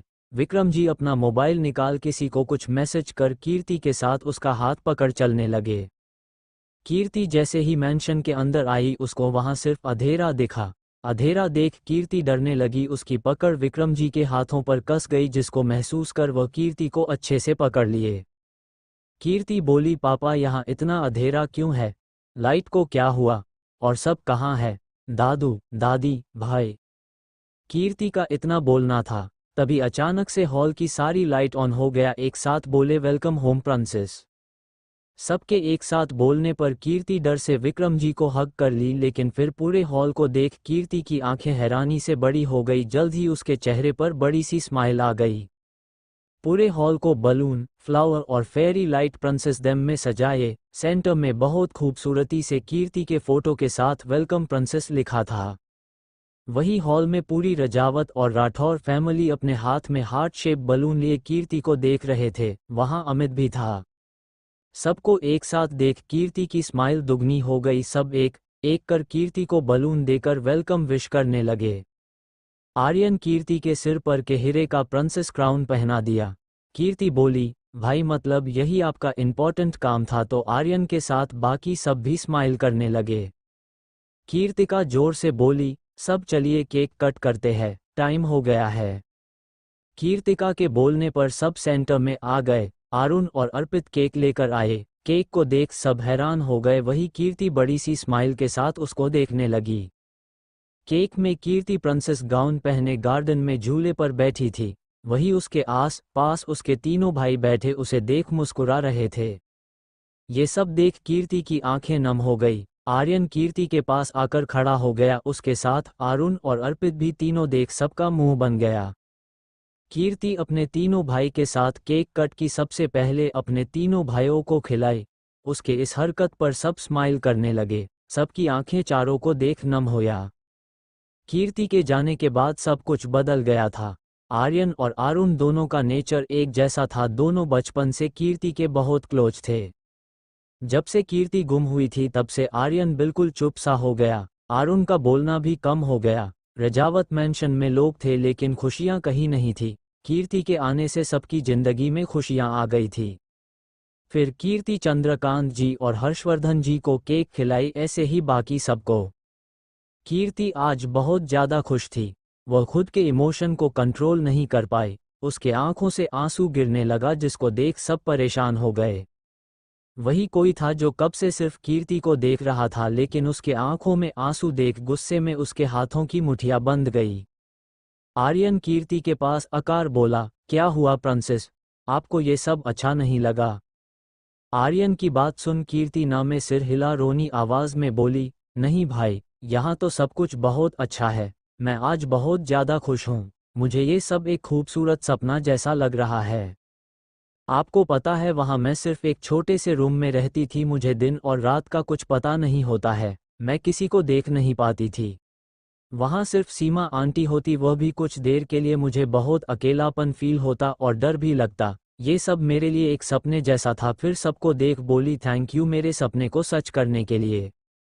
कीर्ति की बात सुन सबको बुरा लगा। लगे भी क्यों ना एशिया की दो पावरफुल फैमिली इतने सालों तक अपनी बेटी को नहीं ढूंढ पाए। आर्यन कीर्ति के आंसू साफ कर बोला, प्रिंसेस ये सब कुछ सच है। आप कोई सपना नहीं देख रही हो। आज के बाद हम आपके सारे सपने सच करेंगे। आर्यन की बात सुन कीर्ति स्माइल करने लगी जिसको देख सबको सुकून मिला। सबको इमोशनल होता देख सबका मूड ठीक करने के लिए वीर बोला, गाइज हमारी लिटिल प्रिंसेस की वेलकम पार्टी रूखी सूखी अच्छा थोड़ी ना लगता है, तो क्यों ना थोड़ी मस्ती हो जाए। फिर क्या था, अर्पित और वीर डीजे वाले को बोले सॉन्ग चलाने का, बोल डांस फ्लो पर चले गए। सॉन्ग के साथ डांस करने लगे। थोड़ी देर में सबका मूड ठीक हो गया। करीब 3 घंटे बाद खाना खाकर सब अपने रूम में चले गए। कीर्ति का रूम, आज कीर्ति अपने रूम में सोई थी। आर्यन कीर्ति के लिए उसका बेडरूम के साथ और भी बहुत कुछ एक फ्लोर पर रेडी करवाया था। आर्यन बहुत पहले सेकंड फ्लोर, जिस पर अरुण और अर्पित का रूम था, उस पर अपनी प्रिंसेस के लिए डांस, पेंटिंग, म्यूजिक रूम बनवाया था। सेकंड फ्लोर पर आधा से ज़्यादा एरिया कीर्ति के लिए बनवाया गया था। कीर्ति अपने बेड पर बैठी अपने रीबर्थ और गुरुजी के बोले बातों के बारे में सोचने लगी। कीर्ति खुद से, मैं इतना तो जानती हूँ, मेरे रीबर्थ के पीछे जरूर कोई बड़ा रीज़न है। सबका जन्म किसी ना किसी कार्य के लिए होता है। मुझे नहीं पता मेरा रीबर्थ क्यों हुआ है, लेकिन अभी मैं अपने दुश्मनों से डील करती हूँ। फिर कुछ सोच एक डेवल स्माइल करते हुए बोली, so my dear liar family, कल से आपकी उल्टी गिनती शुरू, बहुत मजा आएगा। Real game will start from tomorrow. बोल अपनी आंखें बंद कर सो गई। राठौर मैंशन बाहर से रजावत मैंशन के जैसा था लेकिन अंदर से थोड़ा अलग था। मैंशन में प्रत्यक्ष फ्लो अलग था जिस पर सबका जाना मना था। प्रत्यक्ष का रूम, प्रत्यक्ष अपने बालकनी में खड़ा सिगरेट पीते हुए एक तक चांद को देखते हुए कुछ सोच रहा था। उसके आंखों के सामने बार बार कीर्ति का मासूम चेहरा, उसकी मुस्कुराहट आ रहा था। प्रत्यक्ष, हम नहीं जानते आप में क्या है, लेकिन आप सबसे अलग है। हमने आपके आंखों में दर्द के साथ बहुत कुछ देखा है जो आप सबसे छुपाना चाहती है, लेकिन बहुत जल्द आपके दर्द का कारण जानेंगे माय लिटिल एंजल। हम जानते हैं आपको हम याद नहीं, लेकिन हमें आप याद है। बहुत इंतजार किया है हमने आपका, अब हम आपको कहीं नहीं जाने देंगे। फिर प्रतीक्ष अपने रूम में आकर सो गया। नेक्स्ट डे रजावत मैंशन, सब सुबह डाइनिंग टेबल पर बैठे ब्रेकफास्ट कर रहे थे। तभी चंद्रकांत जी बोले, हम सोच रहे हैं एक पार्टी रखकर सबको बता दे हमारी प्रिंसेस हमें मिल गई है। चंद्रकांत जी की बात सुन आर्यन और कीर्ति एक साथ बोले, बिल्कुल नहीं दादाजी। दोनों थोड़ा तेज से बोले जिसको सुन सब उन दोनों को देखने लगे, जिससे आर्यन तो नहीं लेकिन कीर्ति हड़बड़ा गई। विक्रम जी आर्यन से बोले, आर्यन आप क्यों नहीं चाहते प्रिंसेस की पहचान दुनिया के सामने आए? आर्यन पापा हम भी यह चाहते हैं प्रिंसेस को दुनिया जाने, लेकिन ये समय ठीक नहीं है। हमारे कई दुश्मन पर्दे के पीछे है, हम अभी किसी को ये पता नहीं चलने दे सकते हमारी प्रिंसेस हमें मिल गई है, नहीं तो वह लोग फिर से इनको मारने की कोशिश करेंगे, हमें कुछ महीने रुक होगा। आर्यन की बात सबको ठीक लगी, अब सब कीर्ति को देखने लगे। कीर्ति बोली, हम अभी सबके सामने आने में कंफर्टेबल नहीं है। सबको कीर्ति की बात समझ आ गया, लेकिन आर्यन ध्यान से कीर्ति को देखने लगा, फिर कुछ सोच वह नाश्ता करने लगा। ब्रेकफास्ट करने के बाद अर्पित और अरुण दोपहर तक आने का बोल कॉलेज के लिए गए। आर्यन कीर्ति को एक फ़ोन देते हुई बोला, प्रिंसेस यह आपके लिए है, जब भी आपका मन हो आप हमें कॉल कर सकती हो, और हमने आपके रूम में लैपटॉप रख दिया है, आपका मन करें तो उसे यूज़ करना। कीर्ति हाँ में सिर हिला दी। आर्यन उसके फरहेड पर किश कर निकल गया। विक्रम जी भी ऑफिस के लिए निकल गए। अब आगे क्या होगा? Smiling face smiling face smiling face CH7 Arora industry मुसीबत में। सुबह ब्रेकफास्ट करने के बाद अरुण और अर्पित कीर्ति को जल्दी आने का बोल अपने कॉलेज के लिए निकल गए। उनको कॉलेज में अपना असाइनमेंट सबमिट करना था। विक्रम जी और आर्यन अपने ऑफिस के लिए निकल गए क्योंकि उनकी आज बहुत जरूरी मीटिंग थी। अब मेंशन में सिर्फ राधिका जी, चंद्रकांत जी, मेनका जी और कीर्ति बचे थे। थोड़ी देर सबसे साथ टाइम स्पेंड कर कीर्ति रेस्ट करने का बोल अपने रूम में चली गई। वही घर के बाकी लोग अपने काम पर लग गए। आज कीर्ति कुछ बड़ा करने वाली है जो उसके दुश्मनों के लिए एक सरप्राइज होने वाला था। राठौर इंडस्ट्री मीटिंग रूम का माहौल काफ़ी गंभीर था। इस मीटिंग में शहर की 20 बड़ी कंपनी आई थी। ये प्रोजेक्ट इस साल का सबसे बड़ा प्रोजेक्ट होने वाला था, जिसमें राठौर इंडस्ट्री और रजावत इंडस्ट्री एक साथ इन्वेस्टमेंट कर रही थी, जिसमें 3 अदर कंपनी शामिल होने वाला था। आर्यन और प्रतीक्ष का ध्यान प्रोजेक्टर पर था, वही बाकी सब अपनी सांसें रोके वहां बैठे थे। करीब 4 घंटे बाद मीटिंग रूम का लाइट ऑन हुआ। दीपक प्रतीक्ष का असिस्टेंट बोला, इस प्रोजेक्ट में राठौर और रजावत इंडस्ट्री के साथ 3 अदर कंपनियां काम करेंगी। जो भी कंपनी सिलेक्ट होगा उसको मेल कर दिया जाएगा। नाउ मीटिंग इज ओवर, आप सब जा सकते हैं। दीपक के बोलने सब एक एक कर मीटिंग रूम से निकलने लगे। इस मीटिंग में यश अरोड़ा भी आया था। यश निकल ही रहा था तभी एक आदमी उसके पास आकर बोला, मिस्टर अरोड़ा हमें सुनकर बुरा लगा, आपकी बहन मिस कीर्ति अरोड़ा अब इस दुनिया में नहीं रही। उनके आविष्कार बहुत ज़्यादा यूनिक और एडवांस होते थे। कीर्ति का नाम सुन यश हड़बड़ा गया। वह नज़र आर्यन को देखा जो किसी से बात कर रहा था, फिर गहरी सांस लेकर सैड टोन में बोला, हमारे लिए ये बहुत मुश्किलों से भरा समय है, लेकिन कर भी क्या सकते हैं। ऐसे ही बात करते हुए दोनों बाहर निकल गए। यश को लगा उसकी बात पर किसी का ध्यान नहीं था, लेकिन प्रतीक्ष कीर्ति अरोड़ा नाम सुन लिया था। उसके दिमाग में कुछ चलने लगा।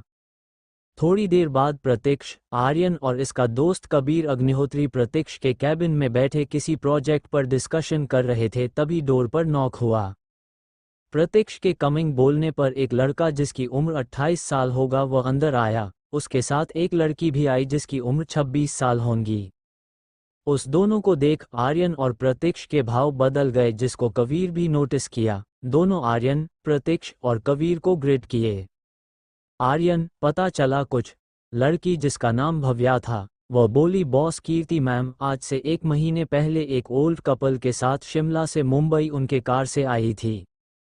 हमारे पूछने पर पता चला उसको मैम वहां के किसी पहाड़ी वाले शिव मंदिर में मिली थी। उनकी हालत ठीक नहीं थी और वह अपने घर आने के लिए परेशान थी, इसलिए वह मैम को अपने साथ मुंबई लेकर आ गए। मुंबई आने के बाद मैम उनके कार से निकल डायरेक्ट टैक्सी से रजावत मैंशन आई थी। आर्यन हैरानी से, प्रिंसेस उस मंदिर में कैसे आई, इसका कुछ पता चला? तभी वह लड़का जिसका नाम रॉबन था वह बोला, बॉस हमें ये पता नहीं चला कि मैम वहां कैसे आई। उस मंदिर में आने के 4 रास्ते हैं। 2 रास्ते शहर की ओर जाते हैं, एक हाईवे है और लास्ट वहां से जंगल की ओर जाता है। लेकिन बॉस, एक चीज़ हमें बहुत अजीब लगी। उस मंदिर से करीब 5 किलोमीटर दूर एक जंगल में उसी दिन सुबह करीब 5-6 बजे के बीच ब्लास्ट हुआ था। वह जंगल पूरी तरह जल चुका है। सबका कहना है ये सिर्फ एक हादसा था, लेकिन कुछ लोग का कहना है वहाँ कोई रहता था। आर्यन, तुमने पता किया वहाँ क्या हुआ था? रॉबन, बॉस, हमारे इनविटेशन से पता चला है वहाँ एक अंडरग्राउंड लैब था, ब्लास्ट लैब में हुआ था। रॉबन के बोलने पर सब सोच में पड़ गए। तभी प्रत्यक्ष बोला, मुझे 2 घंटे के अंदर कीर्ति अरोड़ा की सारी इन्फॉर्मेशन चाहिए, उसके जन्म से लेकर आज तक की। प्रत्यक्ष की बात सुन भव्या और रॉबन वहां से हाँ में सिर हिलाकर चले गए। उनके जाने के बाद आर्यन बोला, तुम कीर्ति अरोड़ा के बारे में क्यों जानना चाहते हो? वह तो अरोड़ा फैमिली की बेटी है ना? कबीर एक्साइटेड होकर बोला, कीर्ति अरोड़ा वह साइंटिस्ट जो सबसे कम उम्र में कितने ही यूनिक और एडवांस आविष्कार किए हैं। मैं तो उनका बहुत बड़ा फैन हूँ यार। उनके बनाए सिक्योरिटी सिस्टम बहुत ज़्यादा अच्छा होता है। फिर थोड़ा सैड होकर बोला, काश मैं एक बार उनसे मिल पाता। आर्यन कंफ्यूज होकर बोला, तो मिल लो, इसमें कौन सी बड़ी बात है? अरोड़ा फैमिली मुंबई में तो रहती है। कबीर, नहीं मिल सकता क्योंकि उनकी मौत 1 महीने पहले एक एक्सीडेंट में हो गया है। फिर कुछ याद कर बोला, 1 मिनट, तुम दोनों अभी किसके बारे में बात कर रहे थे? मेरे जाने के बाद यहाँ क्या हुआ है? कबीर किसी काम के कारण मुंबई से बाहर था। कल ही वह मुंबई आया था, जिसके कारण उसे कुछ पता नहीं था। कबीर के बोलने पर आर्यन उसको कीर्ति के बारे में सब कुछ बता दिया, जिसको सुन कबीर खुश होकर बोला, फाइनली हमें हमारी प्रिंसेस मिल गई। वह कैसी है? कहाँ है? मुझे अभी उससे मिलना है, चलो अभी घर चलते हैं। कबीर की हालत दोनों बहुत अच्छे से समझ रहे थे। हो भी क्यों ना, बचपन से आर्यन, अमित, करीब और प्रतीक्ष उसके लिए बहुत ज़्यादा प्रोटेक्टिव थे। कीर्ति घर में सबसे छोटी होने के साथ सबकी जान थी। कबीर और अमित की कोई बहन नहीं थी। कीर्ति उनके लिए उनकी एंजल थी। प्रतीक्ष के लिए कीर्ति उसकी दुनिया थी। इसके बारे में आर्यन, अमित और कबीर जानते थे। प्रतीक्ष अपने इमोशन किसी के सामने शो नहीं कर पाता था, लेकिन कीर्ति के आने के बाद वह काफ़ी बदल गया था। लेकिन उसके जाने के बाद वह और भी ज़्यादा इमोशनलेस पर्सन बन गया था। सब हार मान चुके थे, लेकिन आर्यन और प्रतीक्ष कभी हार नहीं माने। उसके लिए सारी हदें पार कर दी, जिसके बारे में हमें आगे पता चलेगा। प्रतीक्ष, हमें अभी मीटिंग पर ध्यान देना चाहिए। शाम में तुम लिटिल एंजल से मिल लेना। उसके बाद तीनों अपने काम के लग गए। रजावत मैंशन, कीर्ति का रूम। कीर्ति के हाथ उसके लैपटॉप के कीबोर्ड पर तेजी से चल रहा था। इस समय कीर्ति के फेस पर एक डेविल स्माइल था, जिससे वह खतरनाक नहीं बल्कि क्यूट लग रही थी। कुछ देर बाद कीर्ति लैपटॉप बंद करते हुए बोली, नाउ रियल गेम स्टार्ट। अब पता चलेगा तुम लोगों को कीर्ति रजावत से पंगा लेने का क्या नतीजा होता है। तुम्हारे दिए धोखे, दर्द और नफरत का हिसाब होगा। तभी उसके रूम में अर्पित और आरुण आए। उन दोनों को देख कीर्ति स्माइल करने लगी। अर्पित, प्रिंसेस आप अकेले यहाँ क्या कर रही हो? हमारे साथ चलो नीचे, कृतिका और वीर आए हैं, हम खूब सारी मस्ती करेंगे। अर्पित के बोलने पर कीर्ति उनके साथ अपने रूम से बाहर निकल गई। अरोड़ा इंडस्ट्री, पूरी कंपनी में लोग इधर से उधर भागने में लगे थे। सबके चेहरे पर परेशानी के भाव थे। वही राजीव और यश अपने एम्प्लॉय पर चिल्ला रहे थे। वहां परेशानी और डर का माहौल था। हो भी क्योंकि कंपनी का सारा सिस्टम हैक जो हो गया था। अरोड़ा इंडस्ट्री टेक्नोलॉजी के मामले में एशिया के टॉप 10 कंपनी में से एक था। यहाँ का सिक्योरिटी सिस्टम बहुत ज़्यादा स्ट्रांग था, लेकिन आज वह सिस्टम ब्रेक हो गया, जिसके कारण कंपनी को काफ़ी ज़्यादा लॉस हो रहा था। उसी के साथ कई सारी न्यू प्रोजेक्ट की इन्फॉर्मेशन लीक हो गई। करीब 3 घंटे बाद सब कुछ कंट्रोल में आया, लेकिन कंपनी का काफ़ी ज़्यादा नुकसान हो गया था। कंपनी के शेयर काफ़ी ज़्यादा डाउन हो गया था। ऑफिस में राजीव और यश परेशान बैठे थे। यश, डैड ऐसा कैसे हो सकता है? एक साथ सारे सिस्टम खराब हो गए। ये सिक्योरिटी सिस्टम तो कीर्ति का बनाया है ना, जिसको क्रैक करना किसी भी हैकर के लिए इम्पॉसिबल है। राजीव, मुझे लगता है कोई हमारे कंपनी का ही इन सब के पीछे है, लेकिन अभी हमें 1 वीक बाद होने वाले लॉन्च को परसों ही कारण होगा, क्योंकि अभी जो हुआ है उससे हमारी कंपनी को बहुत लॉस हुआ है। हमारे कंपनी का नाम खराब हो रहा है। एक यही रास्ता है जिससे हम अपनी कंपनी को बचा सकते हैं। तुम आज ही न्यूज़ पब्लिश कर दो। अरोड़ा इंडस्ट्री इस साल का सबसे बड़ा और बेहतरीन टेक्नोलॉजी लॉन्च करने वाला है। अब हमें ये प्रोजेक्ट ही इस मुसीबत से निकाल सकता है। यश, यू आर राइट डैड, मैं अभी कर देता हूँ। लेकिन डैड, उस धोखेबाज को हम कैसे पकड़गे? राजीव, तुम न्यू लॉन्च पर ध्यान दो, मैं इधर देखता हूँ। अब आगे क्या होगा? क्या आर्यन और प्रतीक्ष को कीर्ति का सच पता चलेगा? आगे क्या होगा जानने के लिए बने रहे CH8 कीर्ति अरोड़ा का सच। मस्ती रजावत मेंशन। कीर्ति आज बहुत ज्यादा खुश थी, उसके चेहरे से मुस्कान जा ही नहीं रही थी। आज वह पहली बार किसी के साथ खुलकर इतना ज्यादा मस्ती की थी। उसको आज पहली बार पता चला दोस्तों और अपने भाइयों के साथ खेलने में कितना मजा आता है। कीर्ति बचपन से हमेशा कैद में रही थी, इसलिए उनको पता ही नहीं था गेम जैसी भी कोई चीज होती है। उसका बचपन से सिर्फ एक मशीन के जैसे यूज होता था। आज वीर, कृतिका, अर्पित और आरुण कीर्ति के साथ खूब सारी मस्ती करते हैं। वह सब कीर्ति को खुद के साथ सहज महसूस करवाना चाहते हैं, जिसमें वह कामयाब हुए। इतनी देर गार्डन में खेलने के बाद सब थक कर हॉल के सोफे पर आकर बैठ गए। कृतिका बोली, आज कितना मजा आया ना, मुझे पहली बार कॉलेज बंक मारकर इतना मजा आया। वीर, कियू, पहली बार मैं तुम्हारी बात पर सहमत हूँ, आज बहुत मजा आया। फिर कीर्ति से बोला, प्रिंसेस तुम कितना तेज भागती हो, मैं बहुत ज्यादा थक गया। अर्पित कीर्ति को हग कर प्रहुन से बोला, मेरी प्रिंसेस वर्ल्ड की बेस्ट सिस्टर है, बोला था ना मुझसे पंगा नहीं लो वरना हार जाओगे। फिर हंसते हुए बोला, कुछ भी बोलो लेकिन आज मजा बहुत आया। कीर्ति जो सबकी बातें सुन रही थी, वह कृतिका से बोली, कायू दी, क्या कॉलेज में बहुत मजा आता है? कॉलेज में कैसे लोग रहते हैं? वहाँ पढ़ाई के अलावा और क्या क्या होता है? कृतिका एक्साइटेड होकर बोली, एंगल कॉलेज और स्कूल टाइम हर किसी के लिए गोल्डन टाइम होता है, जहाँ हम नए नए दोस्त बनाते हैं और उनके साथ खूब सारी मस्ती भी करते हैं। हमारी वह यादें हमें जिंदगी भर याद रहती है। कॉलेज में बहुत मजा आता है, वहाँ पढ़ाई के साथ स्पोर्ट, डांस, सिंगिंग और भी बहुत कुछ होता है। कृतिका की बात सुन कीर्ति थोड़ा उदास हो गई। वह बोली, लेकिन मेरे पास ऐसी कोई याद नहीं है। तभी कृतिका को समझ आया वह क्या बोल गई। कीर्ति के उदास देख अरुण बोला, प्रिंसेस हम आपके साथ बहुत सारी यादें बनाएंगे, हम आपके लिए फिर से वह सारे पल जिएंगे। ऐसे भी आप अभी सिर्फ 18 साल की हो, अभी तो आपको कॉलेज भी जाना है। कीर्ति एक्साइटेड होकर बोली, क्या सच में भाई, मैं बाहर जा सकती हूँ? क्या मैं कॉलेज जाऊंगी? वहाँ मेरे भी दोस्त बनेंगे? वीर, हाँ लिटिल प्रिंसेस, आपके बहुत सारे दोस्त बनेंगे और वहाँ हम भी तो होंगे, बहुत मजा आएगा। ऐसे ही सब कीर्ति से बातें करने लगे। राठौर इंडस्ट्री, प्रतीक्ष का कैबिन। काम खत्म करते हुए आर्यन, कबीर और प्रतीक्ष को शाम हो गया। कबीर बोला, यार बस बहुत हुआ, अब मुझसे और इंतजार नहीं होगा, मुझे अभी इसी वक्त मेरी डॉल को देखना है, उससे बात करनी है। आर्यन प्रतीक्ष से, हम किसका इंतजार कर रहे हैं, तुम्हें क्या जानना है? प्रतीक्ष कुछ बोलता उससे पहले कैबिन का दूर पर नॉक हुआ। प्रतीक्ष के कमिंग बोलने पर दूर ओपन हुआ। कैबिन में भव्या और रॉबन अंदर आए। भव्या और रॉबन अंदर आकर तीनों को ग्रिड कर प्रतीक्ष के आगे एक फाइल कर दिए। प्रतीक्ष उनको बोलने का इशारा किया। रॉबन बोलना स्टार्ट किया, बॉस कीर्ति अरोड़ा, उम्र 18 साल, वह अरोड़ा फैमिली की छोटी बेटी है, जिसको बचपन से दुनिया से दूर रखा गया है, जिसको आज तक किसी से नहीं देखा है। दुनिया सिर्फ काव्या अरोड़ा और यश अरोड़ा को जानती है। कुछ लोग कहते हैं अरोड़ा फैमिली उसके लिए बहुत ज्यादा प्रोटेक्टिव है, इसलिए उसको दुनिया के सामने नहीं आने देती। कीर्ति अरोड़ा एक बहुत बड़ी जीनियस है। महज 18 साल की उम्र में उन्होंने ऐसे कई आविष्कार किए जिसको देख दुनिया हैरान रह गई है।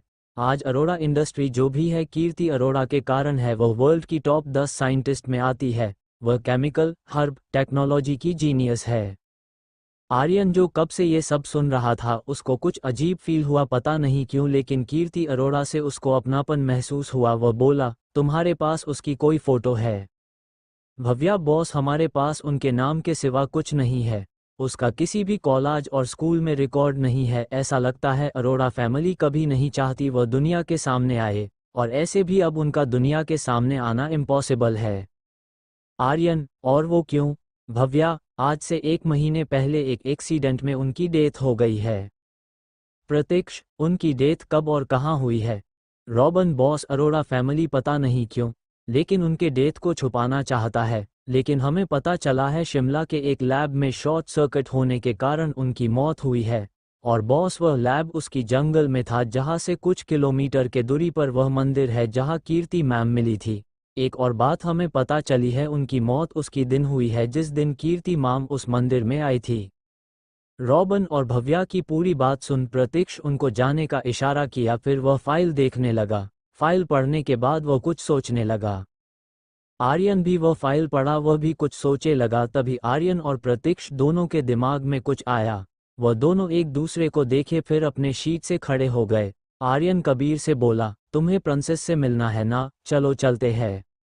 आर्यन के बोलने और तीनों वहां से निकल गए। रजावत मेंशन।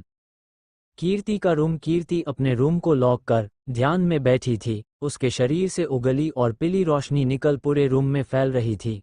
करीब 3 घंटे बाद कीर्ति धीरे से अपनी आंखें खोली। अब तक रात हो गया था। कीर्ति फ्रेश होकर बाथरूम से आए तभी उसके दूर पर नॉक हुआ। कीर्ति गेट खोली। गेट पर अर्पित खड़ा था। कीर्ति को देख अर्पित उनको देखता रह गया। अर्पित स्माइल करते हुए बोला, प्रिंसेस तुम बहुत ज्यादा खूबसूरत लग रही हो, बिल्कुल किसी एंजल के जैसे। कीर्ति स्माइल करते हुए बोली, थैंक यू भाई, लेकिन आप यहाँ कुछ काम था आपको। अर्पित को ध्यान आया, वो बोला, प्रिंसेस मैं आपको डिनर के लिए बुलाने आया था, चलो सब आपका वेट कर रहे हैं। फिर दोनों नीचे आ गए। आज टेबल पर आर्यन के साथ अमित, प्रतीक्ष और कबीर भी थे। प्रतीक्ष की नज़र कीर्ति पर ठहर गई। कीर्ति बहुत ही ज्यादा साइन कर रही थी जिसके कारण सब उसको देखने लगे। कीर्ति ज्यादा ध्यान ना देते हुए डाइनिंग टेबल पर जाकर आर्यन के पास बैठ गई। वही उसके दूसरे तरह प्रतीक्ष बैठा था। वही कबीर तो कब से मुंह खोले कीर्ति को देखने में लगा था। अमित के हिलाने पर उसको होश आया। कबीर स्माइल करते हुए बोला, हेलो प्रिंसेस, मैं हूँ तुम्हारा सबसे अच्छा प्यारा कबीर भाई। कीर्ति को कबीर बहुत अच्छा लगा। वो स्माइल करते हुए कबीर को हेलो बोली। कबीर एक्साइटेड होकर उससे बात करने लगा, सबको डिनर ना करता देख। चंद्रकांत जी बोले, बातें बाद में होंगी, पहले आप सब डिनर करिए। चंद्रकांत जी के बोलने पर सब डिनर करने लगे। आज कीर्ति को आर्यन और प्रतीक्ष के आंखों में कुछ सवाल देखे जिसे वह समझ गई। वही आर्यन आज भी कीर्ति को अपने हाथ से खाना खिला रहा था। क्या आर्यन और प्रतीक्ष जान पाएंगे कीर्ति का सच? क्या होगा आगे? Smiling face, tears of Joy, smiling face, CH9। कीर्ति का सच्चाई बताना। पूरी रजावत फैमिली डिनर कर हॉल में बैठी बातें करने लगी। अर्पित सबको आज दोपहर के बारे में बताने लगा। अमित, कबीर, प्रतीक्ष और आर्यन भी वही बैठे उनकी बातें सुन रहे थे। थोड़ी ही देर में कीर्ति अमित और कबीर के साथ सहज महसूस करने लगी। उसे दोनों से बात कर काफी अच्छा लगने गया। आर्यन और प्रतीक्ष को जलन होने लगा। कबीर और अमित को कीर्ति के करीब देखकर प्रतीक्ष आर्यन को कुछ इशारा किया जिसे समझ आर्यन बोला, अमित मुझे लगता है तुम्हें पहले प्रिंसेस का रेगुलर चेकअप कर लेना चाहिए, हम बातें कल कर लेंगे। अमित, मैं तो भूल ही गया था। फिर कीर्ति आर्यन और अमित के साथ अपने रूम में चली गई। प्रतीक्ष और कबीर हॉल से उठकर ऊपर चले गए। उनके जाने के बाद सब अपने रूम में चले गए। कीर्ति का रूम करीब 30 मिनट अच्छे से चेक अप कर अमित कीर्ति से कुछ सवाल पूछा। उसका जवाब सुन अमित मुस्कुराते हुए बोला, प्रिंसेस की कंडीशन अब बिल्कुल ठीक है, वह अब एक नॉर्मल लाइफ जी सकती है। अमित की बात सुन आर्यन को राहत मिला। आर्यन कीर्ति से बोला, बच्चा क्या आप मेरे साथ छत पर चलोगी? आर्यन की बात सुन कीर्ति एक नज़र ध्यान से आर्यन को देखी, फिर हाँ में सिर हिला दी। उसको समझ आ गया आर्यन उससे क्या बात करना चाहता है। थोड़ी देर बाद कीर्ति, आर्यन और अमित छत पर आए जहां पहले से प्रतीक्ष और कबीर बैठे उनका इंतजार कर रहे थे।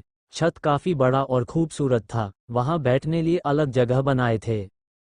तीनों जाकर प्रतीक्ष और कबीर के सामने वाले शीट पर बैठे गए। आर्यन को समझ नहीं आया वह बात कहाँ से स्टार्ट करें, तभी उसे कीर्ति की आवाज़ आई। वह बोली, भाई आपको जो जानना है वह आप मुझसे पूछ सकते हो, मैं जानती आपके दिमाग में बहुत सारे सवाल होंगे और हाँ जो आप समझ रहे हो वही मैं हूँ। आर्यन हैरानी से बोला, प्रिंसेस क्या आपको सब कुछ याद आ गया? आपको पता है हम आपसे क्या जानना चाहते हैं?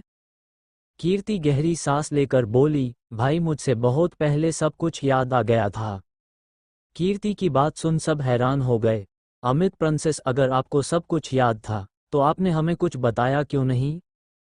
कीर्ति बोली, सॉरी भाई, मैं आप लोग से झूठ नहीं बोलना चाहती थी, लेकिन भाई कुछ सच ऐसे होते जिसको सुनने और बोलने दोनों में समय लगता है। उस समय मुझे किसी पर बिलीव नहीं था, आप लोग पर भी नहीं, जिनको मैंने अपना परिवार माना, सालों तक माना, उन्होंने मुझे धोखा दिया, मुझे मरना चाहा, मैं क्या करती?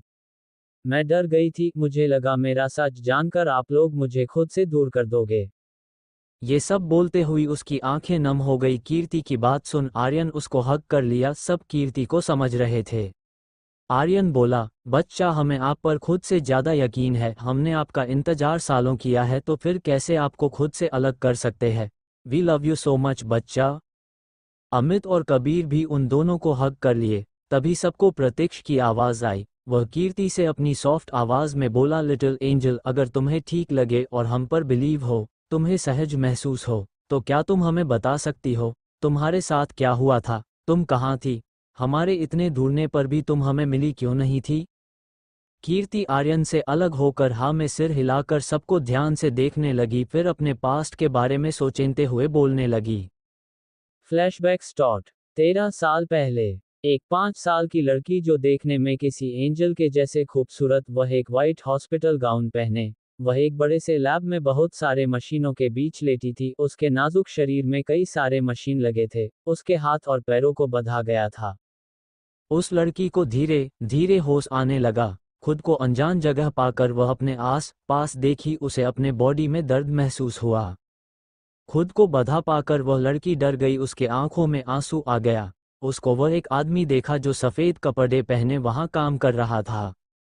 वह लड़की मासूमियत से बोली, अंकल, मैं कहाँ हूँ? मुझे ऐसे क्यों बंधा है? मुझे मेरे मम्मा पापा और भाई के पास जाना है, प्लीज़ मुझे खोलो ना, मुझे उनके पास जाना है। वह लड़की काफ़ी बार बोली, लेकिन उस आदमी पर कोई असर नहीं पड़ा। वह लड़की जोर जोर से रोने लगी, जिससे वहां के मशीन में आवाज होने लगा। तब वह अपने रोबोटिक आवाज में बोला, चुपचाप लेटी रहो, यह तुम्हारे लिए कोई नहीं आएगा, तुम स्ट्रांग हो, हमें यह इमोशन कमजोर बनाते हैं। आज के बाद तुम अपनी सारी कमजोरी को भूल जाओगी, क्योंकि तुम्हें मैं बनाऊंगा। मैं तुम्हें एक सुपर गर्ल बनाऊंगा, तुम्हारा शरीर और दिमाग आम इंसान से लाख गुना ज्यादा फास्ट होगा, तुम मेरे रिसर्च के लिए बेस्ट हो। उस लड़की को कुछ समझ नहीं आया वह आदमी बोल क्या रहा है। कुछ बोलती उससे पहले उसको बिजली के झटके लगने लगे। वह आदमी उस लड़की के बॉडी में कुछ केमिकल और इंजेक्शन लगाया। थोड़ी ही देर में वहां उस बच्ची की चीखें गूंजने लगी, जिससे उस आदमी को कोई फर्क नहीं पड़ा।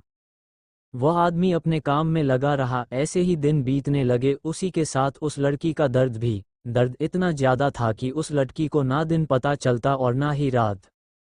1 साल बाद वह लड़की धीरे धीरे अपनी आंखें खोली। खुद को वह एक सफ़ेद रूम में पाई। वह रूम ज्यादा बड़ा नहीं था, लेकिन एक इंसान के लिए काफ़ी था। वह लड़की बेड पर बैठ अपनी चारों तरफ बेजान आंखों से देखने लगी। उसका दिमाग बिल्कुल खाली था। तभी उस रूम में एक 30 साल की औरत आई। वह लड़की उस औरत को अपनी इमोशनलेस आंखों से देखने लगी। वह औरत बोली, बेबी, आपको होश आ गया, मैं अभी मैडम और सर को बताती हूँ, वह ये जान बहुत खुश होंगे। वह लड़की जो कब से उस औरत की बातें सुन रही थी, वह बोली, आप कौन है? मैं कौन हूँ? ये कौन सी जगह है? उस लड़की की बात सुन उस औरत को हैरानी हुई, लेकिन खुद संभाल वह औरत बोली, मैं सीमा हूँ, आपकी केयरटेकर, आप 10 मिनट रुकिए, मैं आपके फैमिली को बुलाती हूँ। फैमिली का नाम सुनकर भी उस लड़की के चेहरे पर कोई इमोशन नहीं आया। वह अपने बेड पर बैठी रही। थोड़ी देर बाद उस रूम में एक 38 साल का आदमी, 35 साल की औरत, 8 साल की लड़की और 14 साल का लड़का आया। वह लड़की अपने इमोशनलेस आंखों से उन्हें देखने लगी। वह औरत उस लड़की को रोते हुए गले लगा कर बोली, कीर्ति, मेरी बच्ची, तू उठ गई, मुझे लगा मैंने तुम्हें हमेशा के लिए खो दिया। भगवान ने मेरी प्रार्थना सुन ली, मैं आज बहुत खुश हूँ। कीर्ति कंफ्यूजन से उस औरत को देखने लगी। वह आदमी जो कब से कीर्ति को देख रहा था, वह बोला, क्या हुआ बेटा? आप हमें ऐसे क्यों देख रही हो? हम आपके फैमिली है। उस औरत की ओर इशारा कर बोला, यह आपकी मां नीलम अरोड़ा, हम आपके पापा रंजीत अरोड़ा, और यह है आपके बड़े भाई बहन यश अरोड़ा और काव्या अरोड़ा, और आप है हमारी छोटी प्रिंसेस कीर्ति अरोड़ा, हम सबकी जान। उस आदमी की पूरी बात सुन कीर्ति मासूमियत से बोली, लेकिन मुझे कुछ याद क्यों नहीं है? मैं आप सबको नहीं जानती। कीर्ति को उनसे मिल कुछ भी महसूस नहीं हुआ। कीर्ति की बात सुन रंजीत बोला, बेटा 1 साल पहले हमारे दुश्मनों ने हम पर अटैक किया था, जिसमें आप पूरी तरह घायल हो गई थी। डॉक्टर आपको बचा लिए लेकिन आप कोमा में चली गई थी। पूरे 1 साल बाद आपको होश आया है। कीर्ति थी तो एक 6 साल की बच्ची ही, उसे रंजीत पर भरोसा हो गया। थोड़ी देर उससे बात कर रंजीत बोला, बेटा अब हम यहाँ से चलते हैं, आपके पास सीमा रहेगी आपका ध्यान रखने के लिए। कीर्ति जाने की बात सुन बोली, पापा क्या हम आपके साथ नहीं जा रहे हैं, हमें भी आपके साथ जाना है। कीर्ति की बात सुन नीलम और रंजीत एक दूसरे को देखने लगे। फिर नीलम बोली, बेटा हम अभी आपको दुनिया के सामने नहीं आने दे सकते हैं। हम आपसे बहुत प्यार करते हैं, आप हमारे लिए बहुत स्पेशल हो। बच्चे हम आपको खोना नहीं चाहते, इसलिए आपको अभी यही रहना होगा। हम आपसे मिलने आया करेंगे, आपको हमसे दूर रहना होगा। रंजीत कीर्ति को एक रूम में ले गए। वह एक लाइब्रेरी था जहां कई तरह की किताबें और कुछ कंप्यूटर थे। रंजीत, कीर्ति बेटा आपको किताबें बहुत पसंद है, इसलिए हमने आपके लिए ये बनवाया है। अब जब भी आपका मन हो आप यहाँ आकर पढ़ाई कर सकती हो। कीर्ति भी मान गई। थोड़ी देर बाद सब वहां से चले गए। अब वहां सिर्फ कीर्ति ही बची थी। वही कोई था जो ये देख अपने कंप्यूटर पर देख रहा था। वह आदमी बोला, आज से तुम्हारी ट्रेनिंग स्टार्ट होगी, तुम मेरा नया हथियार बनोगी जिसे कोई हरा नहीं पाएंगे। तो कौन है यह आदमी? क्या करेंगे कीर्ति? क्या हुआ कीर्ति के साथ? Tears of Joy, tears of Joy, tears of Joy. CH10 कीर्ति का past human AI flashback continue. सबके जाने के बाद कीर्ति वहां खड़ी अपनी खाली आंखों से उन सभी किताबों को देखने लगी। कीर्ति के पास ना कोई यादें थी, ना ही कोई इमोशन। वह एक इमोशनलेस और फीलिंगलेस रोबोट बन गई थी। उसके शरीर में सिर्फ जान था। कीर्ति घूमकर पूरी लाइब्रेरी को देखने लगी। वहां पर लैंग्वेज, मेडिसिन, केमिकल, टेक्नोलॉजी और हैकिंग से रिलेटेड कई तरह के किताबें रखी थी। कीर्ति एक लैंग्वेज का बुक उठाकर स्टडी टेबल पर बैठ गई। करीब 1 घंटे में कीर्ति उस पूरे किताब को पढ़ ली। उसका दिमाग काफी फास्ट काम करने लगा। उसको एक बार में सब कुछ याद हो गया। कीर्ति का IQ पहले से हाई था, लेकिन एक्सपेरिमेंट के बाद उनका IQ वक्त के साथ इंक्रीज होने लगा, जिसे कीर्ति समझ नहीं पाई। करीब 4 घंटे में कीर्ति लैंग्वेज की 4 किताबें अच्छे से पढ़कर समझ गई। तभी रूम में सीमा आंटी आई। वह कीर्ति से बोली, बेबी आपको अभी रेस्ट करना चाहिए, आपके मेडिसिन का वक्त हो गया है। सीमा आंटी की बात सुन कीर्ति स्टडी रूम से बाहर निकल अपने रूम में आ गई। फिर मेडिसिन खाकर वापस सो गई। वह आदमी जो कैमरे से कीर्ति पर नजर रखा था, वह ये सब देख खुशी से बोला, तुम मेरे उम्मीद से कहीं ज्यादा अच्छा कर रही हो। अब मुझे तुम पर और ज्यादा ध्यान देना होगा। तुम इस दुनिया की पहली ह्यूमन आई बनोगी जिसमें दुनिया की सारी इंफॉर्मेशन होंगी। You are just like a machine.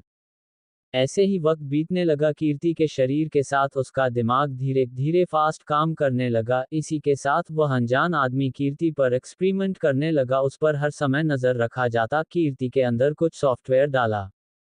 कुछ महीने में कीर्ति उस लाइब्रेरी में रखी 500 से ज्यादा किताबें पढ़कर खत्म कर ली। इसी बीच नीलम और रंजीत फिर से कीर्ति से मिलने आए। उन्हें कीर्ति के बारे में सब कुछ पता होता था। रंजीत कीर्ति को उस रूम और लाइब्रेरी से बाहर निकाल एक लैब में लाया। वो एक हाई-टेक लैब था, जहां हर तरह के इक्विपमेंट थे जो किसी भी न्यू मेडिसिन और न्यू टेक्नोलॉजी को बनाने में काम आता था। रंजीत कीर्ति से बोला, बेटा मुझे पता है तुम अकेले यहाँ रहकर बोर हो जाती हो, इसलिए हमने आपके लिए ये बनवाया है, आप यहाँ कुछ भी कर सकती हो। फिर थोड़ी दूर पर बने एक लैब की ओर इशारा कर बोला, वह लैब भी आपके लिए है। ये सब देख कीर्ति हाँ में सिर हिला दी। उसके बाद नीलम और रंजीत वहां से चले गए। कीर्ति अपने काम में लग गई। धीरे धीरे समय बीतने लगा। कीर्ति बहुत तरह के इन्वेंशन की जो बहुत ही ज़्यादा एडवांस और यूनियन था। इसी के साथ कुछ ऐसे मेडिसिन बनाई जो इंसान के लिए वरदान साबित होने वाला था। नीलम और रंजीत साल में एक बार कीर्ति से एक दिन के लिए मिलने आते, क्योंकि उनको कीर्ति की ज़रूरत थी। कीर्ति के कारण अरोड़ा इंडस्ट्री एशिया के टॉप 10 कंपनी में शामिल हो गई। कीर्ति के बनाए सिक्योरिटी सिस्टम अरोड़ा इंडस्ट्री के लिए वरदान साबित हुआ। कीर्ति का एक तरह का एडवांस आई बन गई थी। उसके माइंड और बॉडी में कई तरह के चिप लगाएंगे। उन चिप में कुछ ऐसे प्रोग्राम से जिसके थ्रू कीर्ति के माइंड और बॉडी को कंट्रोल किया जाता था। ऐसे ही 12 साल बीत गया। उस लैब में कीर्ति अपने बनाए रोबोट और मशीनों के साथ रहती। कीर्ति एक तरह का एडवांस एआई सिस्टम बन गई थी। दुनिया सिर्फ कीर्ति के नाम को जानती। कीर्ति के रिसर्च और एक्सपेरिमेंट काफ़ी यूनियन और एडवांस होते। कीर्ति बाहरी दुनिया के बारे में कुछ नहीं जानती थी। एक दिन कीर्ति अपने लैब में कुछ डाटा चेक करने में लगी थी, तभी वहां रंजीत अरोड़ा आया। उसके हाथ में एक फाइल था। रंजीत कीर्ति से फ्यूचर देखने वाली मशीन बनवाना चाहता था, जो लगभग इम्पॉसिबल था लेकिन कीर्ति के लिए नहीं। कीर्ति अब तक एक एडवांस एआई सिस्टम बन गई थी, उसकी हराना लगभग मुश्किल था। कीर्ति नीलम और रंजीत पर बहुत भरोसा करती थी, इसलिए वह उनकी बात मान गई। रंजीत कीर्ति को एक फाइल दिया जिसमें कुछ पेपर थे। रंजीत के जाने के कुछ घंटे बाद कीर्ति वह फाइल लेकर अपने रूम में आ गई। आज कीर्ति को रंजीत का बिहेवियर कुछ अजीब लगा, लेकिन वह कुछ रिएक्ट नहीं की। कीर्ति बड़े होने पर उसके रूम और बाथरूम का कैमरा हटा दिया गया था, जिसके बारे में कीर्ति को पता था। कीर्ति अपने टेबल और बैठ रंजीत के दिया फाइल को पढ़ने लगी। जैसे ही वह पूरा फाइल पढ़ी, उसके एक्सप्रेशन अजीब हो गए। उस फाइल में कुछ ऐसे रिकॉर्ड थे जिसमें लिखा अरोड़ा इंडस्ट्री जितने भी इन्वेंशन करती है उसके साइंटिस्ट कीर्ति अरोड़ा है, लेकिन वहां कीर्ति के नाम के आगे काव्या का फोटो लगा था, साथ में उसी की कुछ इन्फॉर्मेशन थी।